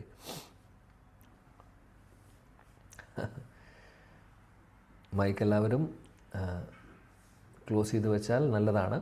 വീട്ടിൽ നടക്കുന്ന സീക്രട്സ് എല്ലാം പുറത്ത് എല്ലാവരും അറിയും. അതുകൊണ്ട് എല്ലാവർക്കും നല്ലത് നമ്മൾ മൈക്ക് മ്യൂട്ട് ചെയ്ത് വയ്ക്കുന്നതാണ്. ഓക്കെ. അപ്പോൾ ശുകദേവ് ഗോസ്വാമിയെ പോലുള്ള വരിഷ്ഠരായിട്ടുള്ള, അല്ലെങ്കിൽ അദ്ദേഹത്തിൻ്റെ ഒരു അവസ്ഥ പോലും നമ്മൾക്ക് ചിന്തിക്കാൻ സാധിക്കില്ല, അല്ലേ? നമ്മളെ സംബന്ധിച്ച് നമ്മളെല്ലാം തിരിച്ച് എല്ലാത്തിനും ഒരു കമ്പാരിസണുണ്ട്, അല്ലെങ്കിൽ എല്ലാം നമ്മൾ ആരുടെയും അല്ലെങ്കിൽ വേറൊരാളെയും നമ്മൾ നോക്കുമ്പോൾ ആത്മാവിനെയും പരമാത്മാവിനെയും അല്ല കാണുന്നത്, നമ്മൾ ആ ശരീരത്തെയാണ് കാണുന്നത്. നമ്മളൊന്നും എവിടെയല്ല. ശുകദേവ് ഗോസ്വാമി അങ്ങനെ ആയിരുന്നില്ല, നമുക്കറിയാം. അപ്പോൾ എന്നാലും പറയുന്നു നിർവികൽപഹ. അപ്പോൾ അദ്ദേഹത്തിനൊരു ട്രാൻസ്ഫോർമേഷൻ സംഭവിക്കുന്നു. അദ്ദേഹം മാറുന്നത് എങ്ങനെയാണ്? അപ്പോൾ അങ്ങനെയുള്ളൊരു അവസ്ഥയിൽ ഈ നിരാകാര ബ്രഹ്മവാദി ആയിട്ടുള്ള ഒരു വ്യക്തി എങ്ങനെയാണ് അദ്ദേഹത്തിന് ഭാഗവതം പറയാൻ സാധിക്കുന്നത്? അപ്പോൾ അദ്ദേഹത്തിന് അതിനു മുമ്പ് ഒരു ട്രാൻസ്ഫോർമേഷൻ സംഭവിച്ചിട്ടുണ്ട്, അദ്ദേഹത്തിനൊരു പരിവർത്തനം സംഭവിച്ചിട്ടുണ്ട്. ശുകദേവ് ഗോസ്വാമി പരീക്ഷത്ത് മഹാരാജുവിനെ കാണുന്നേക്കാൾ മുമ്പ്. ആ കാര്യങ്ങൾ ഇവിടെ ഭാഗവതത്തിൽ കൂടുതൽ പറയുന്നില്ല, എന്നാൽ മറ്റുള്ള ഗ്രന്ഥങ്ങളിൽ പറയുന്നുണ്ട് എന്താണ് സംഭവിക്കുന്നത് എന്നുള്ളത്. അപ്പോൾ ഇദ്ദേഹം, നമ്മൾ നേരത്തെ പറഞ്ഞു, അദ്ദേഹം അമ്മയുടെ ഗർഭപാത്രത്തിൽ 16 വർഷം ഉണ്ടായിരുന്നു. അതിനുശേഷം അദ്ദേഹം പുറത്തു വരുന്നു. പുറത്തു വന്നപ്പോൾ വീട്ടുകാരോടോ ആരോടും പ്രത്യേകിച്ച് അദ്ദേഹത്തിന് ഒന്നും ഒരു വികാരവും ഇല്ലാത്തൊരു അവസ്ഥ, അതായത് ഒരു ചിന്തയുമില്ല വേറെ. അപ്പോൾ വ്യാസദേവൻ എന്ന് പറയുന്നു, അച്ഛൻ എന്ന് പറയുന്നു, അമ്മ എന്ന് പറയുന്നു, അതൊന്നും വിഷയമല്ല. അദ്ദേഹം അങ്ങനെ ഇറങ്ങിപ്പോകുന്നു. അപ്പോൾ പറയുന്നു വ്യാസദേവൻ പുറകിൽ പോകുന്നു എന്നുള്ളത് അതുവരെ നമ്മൾ പറഞ്ഞു കഥ. വ്യാസദേവൻ പുറകിൽ പോകുന്നു, പക്ഷെ വിളി കേൾക്കുന്നില്ല. അതിനുശേഷം കുറേ കഴിഞ്ഞ് ശുകദേവ് ഗോസ്വാമിയെ കാണാതെയായി. ശുകദേവ് ഗോസ്വാമി കാട്ടിനകത്തോട്ട് പോകുന്നു. അവിടെ വെച്ച് അദ്ദേഹം ഒരു സ്ഥലത്ത് ഒരു മരത്തിൻ്റെ ചുവട്ടിൽ ഇരിക്കുന്ന സമയത്ത് അദ്ദേഹം ഒന്ന് രണ്ട് ഭക്തർ സംസാരിക്കുന്നതായിട്ട് കേൾക്കുകയാണ് ചെയ്യുന്നത്. അവർ പറയുന്നത് എന്താണെന്ന് വെച്ചാൽ ഭഗവാനെക്കുറിച്ചാണ് അവർ ചർച്ച ചെയ്യുന്നത്. മാത്രമല്ല ആ പറയുന്ന വ്യക്തികൾ, ഭക്തർ വ്യാസദേവൻ്റെ ശിഷ്യരും കൂടിയാണ്. അപ്പോൾ വ്യാസദേവൻ്റെ ശിഷ്യരാണ്. അപ്പോൾ അവർ ഭഗവാനെക്കുറിച്ച് പറഞ്ഞുകൊണ്ടിരിക്കുകയാണ്. അപ്പോൾ അവർ ഭഗവാനെക്കുറിച്ച് പറയുന്നത് ആദ്യമായിട്ട് നിരാകാര ബ്രഹ്മനെ ധ്യാനിച്ചു കൊണ്ടിരിക്കുന്ന ശുകദേവ് ഗോസ്വാമി ഭഗവാൻ എന്ന് പറയുന്ന വ്യക്തിയെക്കുറിച്ചുള്ള ആ ഒരു വിശദീകരണം കേൾക്കുകയാണ് ചെയ്തത്. അപ്പോൾ അച്ഛനിൽ നിന്ന് ഇതുവരെ കേട്ടിട്ടില്ല. അതിനു മുമ്പ് അച്ഛൻ്റെ 2-3 ശിഷ്യരിൽ നിന്നാണ് കേൾക്കുന്നത്. അപ്പോൾ ഇത് കേൾക്കുമ്പോൾ തന്നെ അദ്ദേഹത്തിന് പരിവർത്തനം സംഭവിക്കുന്നു. എങ്ങനെയാണ്? നമ്മൾ കേട്ടിട്ടുണ്ടാവും 4 കുമാരന്മാർ, അവരും നിരാകാര ബ്രഹ്മനെ ധ്യാനിക്കുന്നവരായിരുന്നു. എന്നാൽ ഭഗവാൻ വിഷ്ണുവിൻ്റെ തൃപ്പാദങ്ങളിൽ സമർപ്പിച്ചിട്ടുള്ള തുളസിയുടെ ആ ഒരു വാസനയിലൂടെ, ഗന്ധത്തിലൂടെ അവർക്ക് പരിവർത്തനം സംഭവിക്കുന്നു. അവരും നിരാകാര ബ്രഹ്മനിൽ നിന്ന് മാറി ഭഗവാന്റെ, അതായത് ആ ബ്രഹ്മവാദം വിട്ട് ശുദ്ധ ഭക്തർ ലെവലിലേക്ക് വരുന്നു. ആ ഒരു ഉദാഹരണം നമ്മൾ കേട്ടിട്ടുണ്ടാവും. ജിഗ്രഗ്രാണ മുകുന്ദപാദ തുളസി. അപ്പോൾ അതേപോലെ അവിടെ തുളസി, ഭഗവാനിൽ സമർപ്പിച്ച തുളസിയാണ് അവരെ മാറ്റുന്നത്. കംപ്ലീറ്റ്ലി അവരുടെ ചിന്താഗതി മാറ്റുന്നത്. നിരാകര ബ്രഹ്മൻ നിന്ന് നേരെ ഭഗവാൻ റിയലൈസേഷൻ അവർക്ക് കിട്ടുന്നത്. ഇവിടെ ശുകദേവ് ഗോസ്വാമിക്ക് സംഭവിക്കുന്നത് എന്താണെന്ന് വെച്ചാൽ ഭഗവാനെക്കുറിച്ച് കേൾക്കുകയാണ് ചെയ്യുന്നത്. അപ്പോൾ അദ്ദേഹം 2-3 ശ്ലോകങ്ങൾ കേൾക്കുന്നുണ്ട്. 3 ശ്ലോകങ്ങൾ കേട്ടു എന്നാണ് പറയുന്നത്, ശാസ്ത്രങ്ങളിൽ പറയുന്നു. അതായത് ഈ ശ്ലോകങ്ങൾ കേട്ടപ്പോൾ അദ്ദേഹത്തിന് പരിവർത്തനം സംഭവിക്കുകയാണ്. പിന്നെ എന്ത് സംഭവിക്കുന്നു നമ്മൾ പറയാം. ഏതൊക്കെയാണ് ശ്ലോകങ്ങളെന്ന് പറഞ്ഞു കഴിഞ്ഞാൽ, ഭാഗവതത്തിലെ ഭഗവാനെക്കുറിച്ച് പറയുന്ന, ഭഗവാന്റെ ലീലകളെ കുറിച്ച് പറയുന്നു, അല്ലെങ്കിൽ ഭഗവാന്റെ രൂപമാധുര്യത്തെക്കുറിച്ച് പറയുന്നു. ഭഗവാന്റെ രൂപമാധുര്യം, ലീലാമാധുര്യം, അതേപോലെ ദയ, ഭഗവാന്റെ ആ ഒരു ദയ, കാരുണ്യം, ഈ 3 ക്വാളിറ്റീസിന്, ഈ 3 ഗുണങ്ങളുമായി സംബന്ധിച്ച 3 ശ്ലോകങ്ങളാണ് ഇദ്ദേഹം കേൾക്കുന്നത് വ്യാസദേവൻ്റെ ശിഷ്യരിൽ നിന്ന്. അവർ ശുകദേവ് ഗോസ്വാമിയോട് നേരിട്ട് പറയുന്നതും കൂടിയല്ല, അവർ തമ്മിൽ ചർച്ച ചെയ്യുന്നതാണ് കേൾക്കുന്നത്. ആദ്യത്തെ ശ്ലോകം ഭഗവാന്റെ രൂപത്തെക്കുറിച്ച് പറയുന്നു. രൂപത്തെക്കുറിച്ച് 2 ശ്ലോകങ്ങൾ പറയുന്നുണ്ട്, എന്നാൽ ഒരു സ്ഥലത്ത് ലീലയെക്കുറിച്ചും കൂടെ ഒരു കണക്ഷനുണ്ട്. ഇവിടെ രൂപത്തെക്കുറിച്ച് പറയുന്ന ഒരു ശ്ലോകം 10ാമത്തെ ദശമസ്കന്ധത്തിലെ 14ാമത്തെ അധ്യായത്തിലെ 1ാമത്തെ ശ്ലോകം ബ്രഹ്മാവിൻ്റെ പ്രാർത്ഥനയിൽ വരുന്നതാണ്. നൗമീഡ്യതേ അഭ്രവപുഷേ തടിതംബരായ ഗുഞ്ചാവദാംശ പരിപ്പിച്ചലസന്മുഖായ വന്യശ്രജേ കവലവേത്രവിഷാണവേണു ലക്ഷ്മശ്രിയേ മൃദുപദേ പശുപാങ്കജായ. നൗമീഡ്യതേ ബൃഹവപുഷേ തടിദംബരായ ഗുഞ്ചാവതാംശ പരിപ്പിച്ചലസന്മുഖായ വന്യശ്രജേ കവലവേത്രവിഷാണവേണു ലക്ഷ്മശ്രിയേ മൃദുപദേ പശുപാങ്കജായ. ബ്രഹ്മാവ് ഭഗവാനെ സ്തുതിക്കുന്നതാണ്. എന്നാൽ ഈ ശ്ലോകം കേൾക്കുന്നു. വ്യാസദേവനിൽ നിന്ന് ഭാഗവതം പഠിച്ച 3 പേരാണ് സംസാരിക്കുന്നത്. അപ്പോൾ ഇവിടെ ഈ ശ്ലോകത്തിൽ പറയുന്നത് എന്താണ്? നൗമി എന്ന് പറഞ്ഞാൽ ഞാൻ നമിക്കുന്നു. ഈഡ്യ എന്ന് പറഞ്ഞാൽ ഭഗവാനെ സ്തുതിക്കുകയാണ്, അല്ലെങ്കിൽ ആരാധ്യ പുരുഷൻ എന്ന് വിളിക്കുകയാണ് ചെയ്യുന്നത്. ഭഗവാന് മുമ്പിൽ നമസ്കരിച്ചുകൊണ്ട് ബ്രഹ്മാവ് പറയുവാണ് അഭ്ര. നൗമീഡ്യതേ അഭ്ര എന്ന് പറഞ്ഞു കഴിഞ്ഞാൽ മേഘം, കാർമേഘം, ശ്യാമ നിറത്തിലുള്ള മേഘം. അതായത് അഭ്രവപുഷേ എന്ന് പറഞ്ഞു കഴിഞ്ഞാൽ അദ്ദേഹത്തിൻ്റെ ശ്യാമ സുന്ദരനായിട്ടുള്ള രൂപത്തെക്കുറിച്ചാണ് പറയുന്നത്. അതായത് നീലകാർമേഘം പോലുള്ള ശരീരധാരിയായിട്ടുള്ള ഭഗവാനെ എന്നാണ് പറയുന്നത്. പിന്നെ അതിനുശേഷം തടിദംബരായ, ഭഗവാന്റെ തടിത്ത് എന്ന് പറഞ്ഞു കഴിഞ്ഞാൽ നമ്മുടെ ഇടിമിന്നൽ പോലെ. ഇടിമിന്നൽ എങ്ങനെയാണ്? വെളിച്ചമാണ് അല്ലേ, പ്രകാശമാണ്. അംബരായ എന്ന് പറഞ്ഞാൽ വസ്ത്രം, പീതാംബര വസ്ത്രത്തെക്കുറിച്ചാണ് പറയുന്നത്. അപ്പോൾ പീതാംബര വസ്ത്രത്തിൻ്റെ ആ ഒരു എന്താ പറയുക, എഫൾജൻസ്, അതിൽ നിന്ന് വരുന്ന ഒരു ശോഭ എന്ന് പറയുന്നത് ഇടിമിന്നൽ പോലെ. തടിദംബരായ, അപ്പോൾ എന്താ പറയുന്നത്? അഭ്രവപുഷേ അദ്ദേഹത്തിൻ്റെ ശ്യാമസുന്ദര രൂപം, നിറം. അതേപോലെ തടിദംബരായ, ഇടിമിന്നൽ പോലുള്ള, അല്ലെങ്കിൽ അത്രയും ജ്വലിക്കുന്ന പ്രകാശമുള്ള കൃഷ്ണൻ്റെ പീതാംബര വസ്ത്രം. ഇനി ഗുഞ്ചാവതാംശ. ഗുഞ്ച എന്ന് പറഞ്ഞാൽ എന്താണ്? ഗുഞ്ച ബെറി, അതായത് കുഞ്ഞിക്കുരു. കൃഷ്ണന് ഒരുപാട് ഇഷ്ടമാണ് കുഞ്ഞിക്കുരു. നമ്മൾ ഗുരുവായൂർ പോകുമ്പോൾ കണ്ടിട്ടുണ്ടാവും മഞ്ചാടിക്കുരുവും കുഞ്ഞിക്കുരുവും അല്ലേ, വലിയൊരു ഇതിൽ. അപ്പോൾ കുഞ്ഞിക്കുരി എന്തുകൊണ്ടാണ്? ഭഗവാന്റെ വളരെ ഫേവറേറ്റാണ്. ഗുഞ്ചമാല കൃഷ്ണൻ അവിടെ കൂട്ടുകാർക്കും ഒക്കെ അവർ തന്നെ ഗുഞ്ചമാല ഉണ്ടാക്കി അണിയാറുണ്ട്. അപ്പോൾ ഇവിടെ ഗുഞ്ചമാല, ഗുഞ്ച അല്ലെങ്കിൽ കുന്നിക്കുരു കൊണ്ടുള്ള അദ്ദേഹത്തിന് അവതാംസ എന്ന് പറഞ്ഞാൽ ഓർണമെൻറ്റ്സ്, ആഭരണങ്ങൾ ഉണ്ടാക്കിയിട്ടുണ്ട്. പ്രത്യേകിച്ചും ചെവിയിൽ, അതായത് ചെവിയിലൊരു നല്ല ഭംഗിയുള്ളൊരു കമ്മലുണ്ട്, കുഞ്ഞിക്കുരു കൊണ്ട് ഉണ്ടാക്കിയിട്ടുള്ളത്. പിന്നെ പരിപ്പിച്ച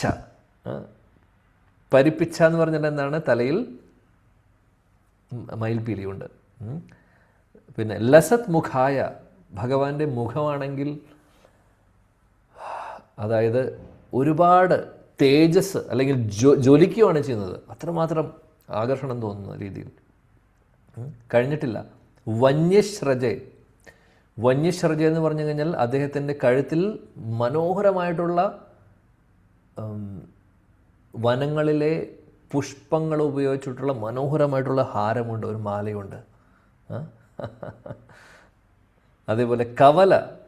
കഴിഞ്ഞിട്ടില്ല, ഭഗവാന്റെ രൂപമാധുര്യാണ് പറയുന്നത്. കവല എന്ന് പറഞ്ഞു കഴിഞ്ഞാൽ അദ്ദേഹത്തിൻ്റെ കയ്യിൽ, കൃഷ്ണൻ്റെ കയ്യിൽ എന്താണുള്ളത്? ചോറ്. ഭക്ഷണം കഴിച്ചുകൊണ്ടിരിക്കും. ബ്രഹ്മാവ് ഈ രൂപത്തെ പറയുന്നത് എപ്പോഴും ബ്രഹ്മവിമോഹൻ ലീല കഴിഞ്ഞതിന് ശേഷം അദ്ദേഹത്തിന് ബോധം വരുന്ന സമയത്ത് അദ്ദേഹം ആ ഭഗവാന്റെ രൂപത്തെ ഓർത്തുകൊണ്ട് സ്തുതിക്കുകയാണ് ചെയ്യുന്നത്. അപ്പോൾ കവല എന്ന് പറഞ്ഞു കഴിഞ്ഞാൽ കയ്യിൽ, അദ്ദേഹത്തിൻ്റെ കൃഷ്ണൻ്റെ കയ്യിൽ എന്താണുള്ളത്? അല്ലെങ്കിൽ കഴിക്കുന്ന ഭക്ഷണത്തിൻ്റെ ബാക്കി, അല്ലെങ്കിൽ കഴിച്ചുകൊണ്ടിരിക്കുന്ന ഭക്ഷണമുണ്ട്. ഇനി നമ്മുടെ ആചാര്യന്മാരെ പറയുന്നു കൃഷ്ണൻ്റെ വലത് കൈയിലല്ല, ഇടത് കൈയിലാണ്. ഇടത് കൈയിലാണ് ഈ ഉള്ളത്. ഇനി എന്താണെന്ന് പോലും പറയുന്നുണ്ട്. കവല, ഈ അവിടെ ചോറ് മാത്രമല്ല, അത് തൈര് സാധനം ഇഷ്ടമുള്ളവർക്ക് സന്തോഷിക്കാം. കൃഷ്ണൻ്റെ ഫേവറേറ്റ് ആയിരുന്നു. അപ്പോൾ തൈര് മിക്സ് ചെയ്തിട്ടുള്ള, യശോദറാണി കൊടുത്തയച്ചിട്ടുള്ള ചോറാണ്. അല്ലെങ്കിൽ അവർക്ക് വനത്തിൽ പശുക്കളെ കൊണ്ടുപോകുമ്പോൾ സമയത്ത്, പശുക്കളെയും അല്ലെങ്കിൽ പശുക്കുട്ടികളെയും കൊണ്ടുപോകുന്ന സമയത്ത് ടിഫിൻ ബോക്സ് കൊടുത്തയക്കുമ്പോൾ അതിലുള്ള ചോറിൻ്റെ കാര്യമാണ് നമ്മൾ പറയുന്നത്. അപ്പോൾ ചോറും അതേപോലെ തൈര് മിക്സ് ചെയ്തിട്ട്, മാത്രമല്ല നമ്മുടെ ആചാര്യന്മാരെ പറയുന്നു അതിൻ്റെ കൂട്ടത്തിൽ പിക്കിളും ഉണ്ട്, ഉപ്പിലിട്ടത്, അച്ചാറും അതിൻ്റെ കൂട്ടത്തിൽ. അപ്പോൾ കൃഷ്ണൻ്റെ കയ്യിൽ നോക്കുമ്പോൾ ബ്രഹ്മാവ് കാണുന്നത് കയ്യിൽ ചോറുണ്ട്, തൈര് മിക്സ് ചെയ്തിട്ടുള്ള തൈര് സാധനമുണ്ട്, അതിൻ്റെ കൂട്ടത്തിൽ പിക്കിൾ അല്ലെങ്കിൽ അച്ചാറിൻ്റെ അതെല്ലാം ഇങ്ങനെ ഒലിക്കുകയാണ്. അതും വലത് കൈയിലല്ല, ഇടത് കൈയിൽ. ആ മനോഹരമായിട്ടുള്ള രൂപത്തെ ബ്രഹ്മാവ് കണ്ടുകൊണ്ടിരിക്കുകയാണ്. ആക്ച്വലി നമുക്ക് എന്താ പറയുക, ഓർക്കാൻ അല്ലെങ്കിൽ ധ്യാനിക്കാൻ പറ്റുന്ന ഒരു മനോഹരമായിട്ടുള്ള രൂപമാണ്. അപ്പോൾ എത്രയായി സംഭവങ്ങൾ? അപ്പോൾ കയ്യിൽ ചോറുമായി അല്ലേ, തൈര് സാധനം. ഇനി എന്താണുള്ളത്? കവല കഴിഞ്ഞു. കവല എന്ന് പറഞ്ഞാൽ ചോറ്. വേത്ര എന്ന് പറഞ്ഞാൽ ഒരു വടിയുണ്ട് അദ്ദേഹത്തിൻ്റെ കയ്യിൽ, കൃഷ്ണൻ്റെ കയ്യിൽ. വിഷാണ എന്ന് പറഞ്ഞു കഴിഞ്ഞാൽ ഈ നമ്മുടെ എരുമയുടെ അല്ലെങ്കിൽ എന്താ പറയുക, ബഫല്ലോ ഹോൺ എന്ന് പറയും. അതൊരു തരത്തിലുള്ള ബ്യൂഗിൾ പോലത്തെ, അതായത് ഫ്ലൂട്ടല്ല, ഈ കൊമ്പിൽ നിന്ന് ഉണ്ടാക്കുന്ന ഒരു തരത്തിലുള്ള ഒരു ശബ്ദം ഉണ്ടാക്കുന്ന ഒരു സാധനം. അപ്പോൾ വിഷാണ വേണു എന്ന് പറഞ്ഞാൽ ഫ്ലൂട്ട്, ഓടക്കുഴൽ, അതുകൊണ്ട് വിഷാണ ബഫല്ലോ ഹോണുമുണ്ട്, അതേപോലെ ഓടക്കുഴലുമുണ്ട്. അപ്പോൾ ഇതാണ് ഭഗവാന്റെ ലക്ഷ്മശ്രീയെ മൃദുപതേ പശുപാങ്കജായ. അപ്പോൾ കൃഷ്ണൻ്റെ രൂപത്തെക്കുറിച്ച് ശ്രീയെ, കൃഷ്ണൻ്റെ ആ അതിമനോഹരമായിട്ടുള്ള ഈ സൗന്ദര്യം, രൂപം, മൃദുപതേ, അദ്ദേഹത്തിൻ്റെ ആ മൃദുവായിട്ടുള്ള പാദങ്ങൾ, അദ്ദേഹത്തിൻ്റെ ആ തൃപ്പാദങ്ങൾ അദ്ദേഹം വൃന്ദാവനത്തിലേക്ക്, അല്ലെങ്കിൽ അങ്ങനെ അദ്ദേഹം മൃദുവായിട്ടുള്ള പാദങ്ങൾ വൃന്ദാവനത്തിലൂടെ നടന്നു പോകുന്നു ആ പാദങ്ങൾ ഉപയോഗിച്ച്. അപ്പോൾ പശുപാങ്കജായ, അതായത് നന്ദമഹാരാജനാണ് പശുപ എന്ന് പറഞ്ഞു കഴിഞ്ഞാൽ പശുക്കളെ പാലിക്കുന്ന വ്യക്തി നന്ദമഹാരാജാണ്. അങ്കജായ എന്ന് പറഞ്ഞു കഴിഞ്ഞാൽ നന്ദമഹാരാജൻ്റെ മകൻ എന്താ പറയുന്നത്. അപ്പോൾ കൃഷ്ണൻ്റെ ഒരു രൂപമാധുര്യത്തെക്കുറിച്ചാണ് പറയുന്നത്.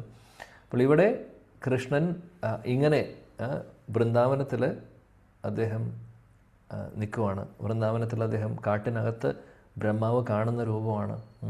മനോഹരമായിട്ടുള്ള രൂപം അല്ലേ.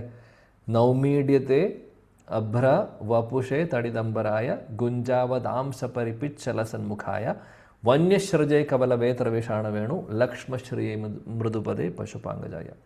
10, 14, 1.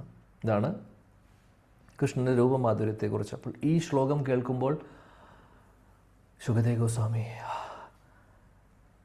ഗോസ്വാമിയുടെ ഹൃദയത്തിൽ ആ കൃഷ്ണൻ്റെ രൂപം തെളിഞ്ഞു വരുന്നു. ഇത്രയും നേരം അദ്ദേഹം ബ്രഹ്മവാദം അല്ലെങ്കിൽ ബ്രഹ്മനെ മാത്രം, ബ്രഹ്മജ്യോതി മാത്രം ധ്യാനിച്ചു കൊണ്ടിരുന്ന വ്യക്തിയാണ്. ഇതങ്ങ് കേൾക്കുമ്പോൾ അദ്ദേഹത്തിൻ്റെ ഹൃദയത്തിൽ ആ രൂപം തെളിഞ്ഞു വരുന്നു. കഴിഞ്ഞില്ല. അപ്പോൾ അതിന് തുടർച്ചയായിട്ട് അടുത്ത ശ്ലോകം അവർ പറയുവാണ്. ബർഹാപീഠം നടവരവപുഃ കർണയോ കർണികാരം ബിഭ്രദ്വാസഃ കനകകപിശം വൈജയന്തിം ച മാലാം രന്ധ്രാൻ വേണുരധരസുതയാ പൂരയൻ ഗോപവൃന്ദേർ വൃന്ദാരണ്യം സ്വപദരമണം പ്രാവിശദ്ഗീതകീർത്തി. 10, 21, 5 വേണുഗീതത്തിൽ നിന്നുള്ളതാണ്. അവിടെയും ഭഗവാന്റെ രൂപത്തെ തുടക്കത്തിൽ പറയുന്നു. അതിനുശേഷം വൃന്ദാവനത്തിൽ അദ്ദേഹം ലീലകൾ ചെയ്യാൻ വേണ്ടി വൃന്ദാവനത്തിലേക്ക് പ്രവേശിക്കുന്നു എന്നാണ് പറയുന്നത്. ബർഹാപീഠം അദ്ദേഹത്തിൻ്റെ ശിരസിൽ, തലയിൽ, അതായത് ഒരു മയിൽപ്പീലി ആണെന്നല്ല പറയുന്നത്, ഒരുപാട് മയിൽപ്പീലി ഉണ്ടെന്നാണ് പറയുന്നത്. പീഠം എന്ന് പറഞ്ഞു കഴിഞ്ഞാൽ ഏകദേശം ഒരു മയിൽപ്പീലി കൊണ്ടുണ്ടാക്കിയിട്ടുള്ള ഒരു ക്രൗൺ പോലെ, അല്ലെങ്കിൽ ഒരു അതായത് എന്താ പറയുക, തലയിൽ വയ്ക്കുന്ന കിരീടം എന്ന് പറയാൻ പറ്റില്ല. അത് രാജാവിൻ്റെ ടൈപ്പ് കിരീടമല്ല, കുട്ടികൾക്ക് അല്ലെങ്കിൽ ആ ഭംഗിയായിട്ട് ഡെക്കറേറ്റ് ചെയ്തിരിക്കുകയാണ് ഒരുപാട് മയിൽപ്പീലികൾ ഉപയോഗിച്ച്. അപ്പോൾ നമ്മുടെ ഒരു ആചാര്യം പറയുന്നു, അകലെ നിന്ന് നോക്കുമ്പോൾ തലയുടെ മുകളിൽ ഒരു മയില് ഫുള്ളായിട്ട് കയറിയിരിക്കുന്ന പോലെ തോന്നുന്നു എന്ന് പറയുന്നു. അപ്പോൾ ബർഹാപീഠം നട്ടവര എന്ന് പറഞ്ഞാൽ ഭഗവാന്റെ ആ ഒരു ഡാൻസിൽ വര, നട്ട എന്ന് പറഞ്ഞാൽ ഡാൻസ് അല്ലേ, വര എന്ന് പറഞ്ഞാൽ ഏറ്റവും ശ്രേഷ്ഠനായിട്ടുള്ളത്.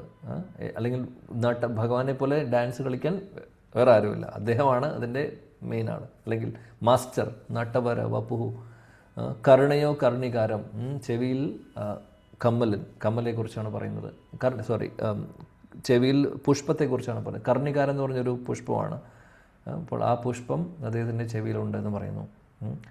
അപ്പോൾ അവിടെയും ആചാര്യന്മാർ പറയുന്നു 2 പുഷ്പമില്ല, 2 ചെവിയിലും ഇല്ല, ഒരു പുഷ്പമുള്ളൂ എന്ന് പറയുന്നു. അപ്പോൾ ചില ആചാര്യന്മാർ പറയുന്നു 2 ചെവിയിലും ഉണ്ടെന്ന് പറയുന്നു. വേറെ കുറച്ച് പേര് പറയുന്നു ഒരെണ്ണേ ഉള്ളൂ എന്ന് പറയുന്നു. അപ്പോൾ ഇതെല്ലാം കൂടി അവസാനം കൺസോളിഡേറ്റ് ചെയ്യുന്നു വേറൊരു ആചാര്യൻ. എന്നിട്ട് പറയുന്നു ആക്ച്വലി ഒരു പൂവേ ഉള്ളൂ, ഒരു പുഷ്പമേ ഉള്ളൂ. പക്ഷെ കൃഷ്ണൻ ഭയങ്കര റെസ്റ്റ്ലെസ് ആയിട്ടുള്ളൊരു കുട്ടിയാണ്.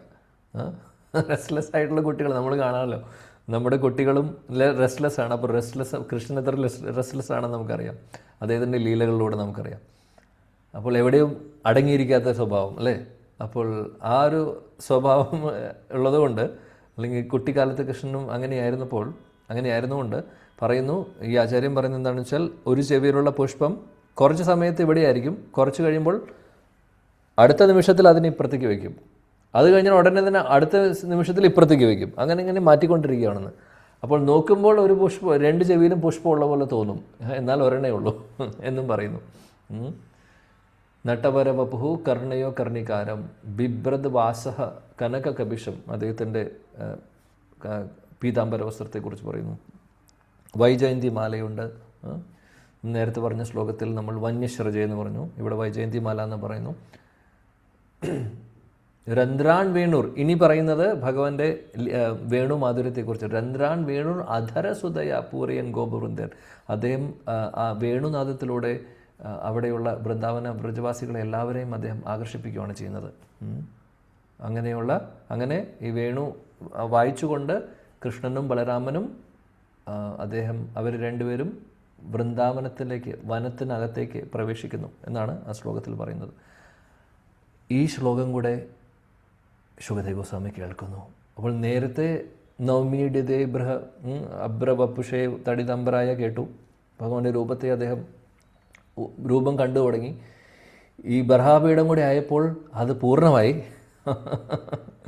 മാത്രമല്ല അദ്ദേഹത്തിന് വേണുവിൻ്റെ നാദത്തെക്കുറിച്ചും ആകർഷണത്തെക്കുറിച്ചും ഒക്കെ പറഞ്ഞു.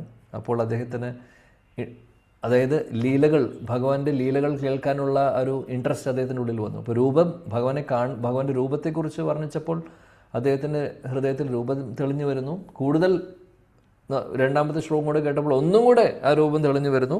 കൂട്ടത്തിൽ ഭഗവാന്റെ ലീലകളോടും അദ്ദേഹത്തിന് ആകർഷണം തോന്നുന്നു. അതിനുശേഷം ഒരു ശ്ലോകം കൂടെ അദ്ദേഹം കേൾക്കുന്നു. അപ്പോൾ ഇതുവരെ അദ്ദേഹം കണ്ണ് തുറന്നിട്ടില്ല.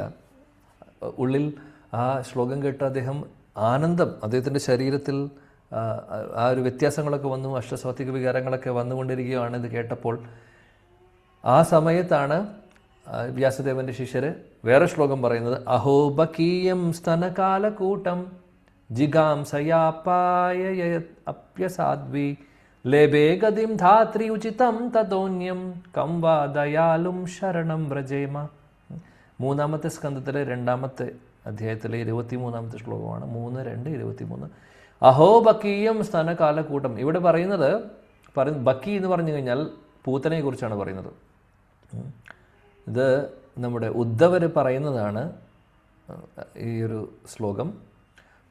ബക്കി എന്ന് പറഞ്ഞു കഴിഞ്ഞാൽ പൂതന. സ്തനകാലക്കൂട്ടം, അതായത് സ്തനത്തിൽ കാലക്കൂട്ട വിഷം തേച്ച് കൃഷ്ണനെ കൊല്ലാൻ വേണ്ടി വരുവാണ് പൂതന, അല്ലേ? പക്ഷേ ആ പൂതനയ്ക്കും എന്താണ് സംഭവിക്കുന്നത്? അവസാനം എന്ത് സംഭവിക്കുന്നു? കൃഷ്ണൻ ലേബേ ഗതിം ധാത്രി ഉചിതം തതോന്യം. ധാത്രി ഉചിതം, അതായത് ധാത്രിയാക്കുന്നു. പൂതന വന്നത് കൃഷ്ണനെ കൊല്ലാനാണ്. പക്ഷേ കൃഷ്ണനാണെങ്കിൽ പൂതനയെ അനുഗ്രഹിക്കുന്നു. എന്നിട്ട് അനുഗ്രഹം വെറും ചെറിയൊരു അനുഗ്രഹമല്ല, ധാത്രി, അതായത് ഗോലോക വൃന്ദാവനത്തിൽ നേഴ്സ്, അമ്മയായിട്ടല്ല, ധാത്രി എന്ന് പറയുന്ന നേഴ്സാണ്. എന്നാൽ നമ്മൾ അമ്മമാരെ കുറിച്ച് ശാസ്ത്രങ്ങളിൽ പറയുമ്പോൾ ധാത്രിയും ഒരു അമ്മയായിട്ടാണ് പറയുന്നത്.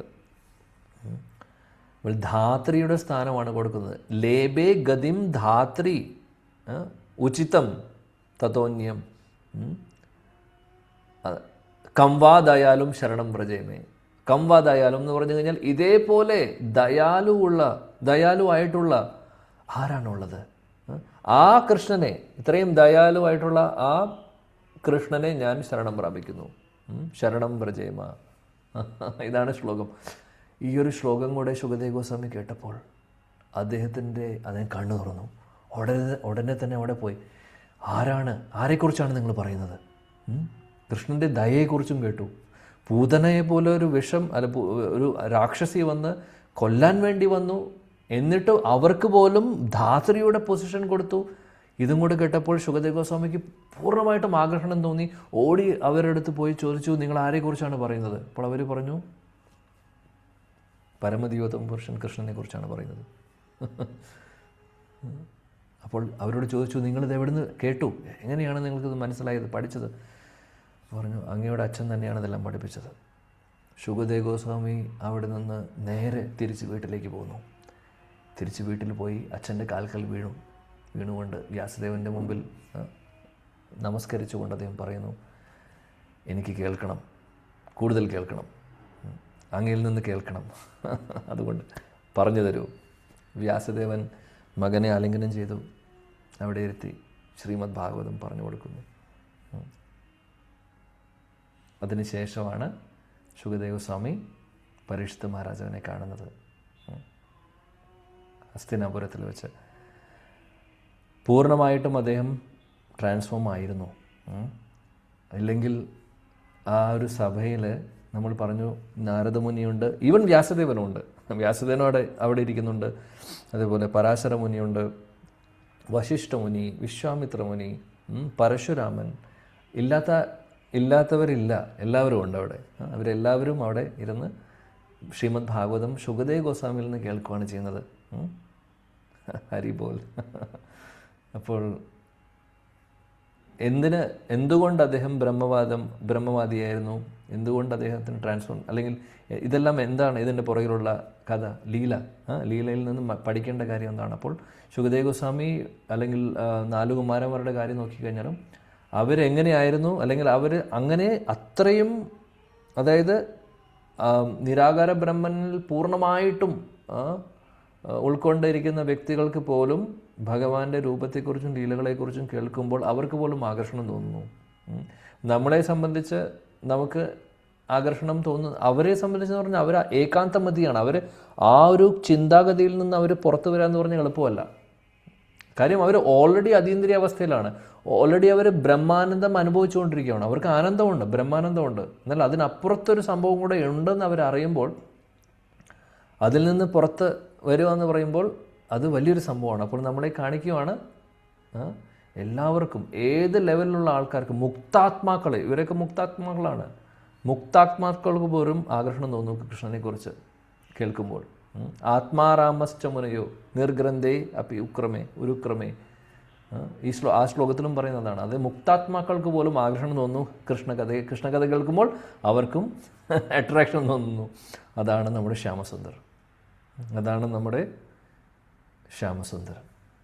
വൃന്ദാവനത്തിലെ ബ്രജേന്ദ്രനന്ദൻ, വൃന്ദാവനത്തിലെ നന്ദനന്ദൻ.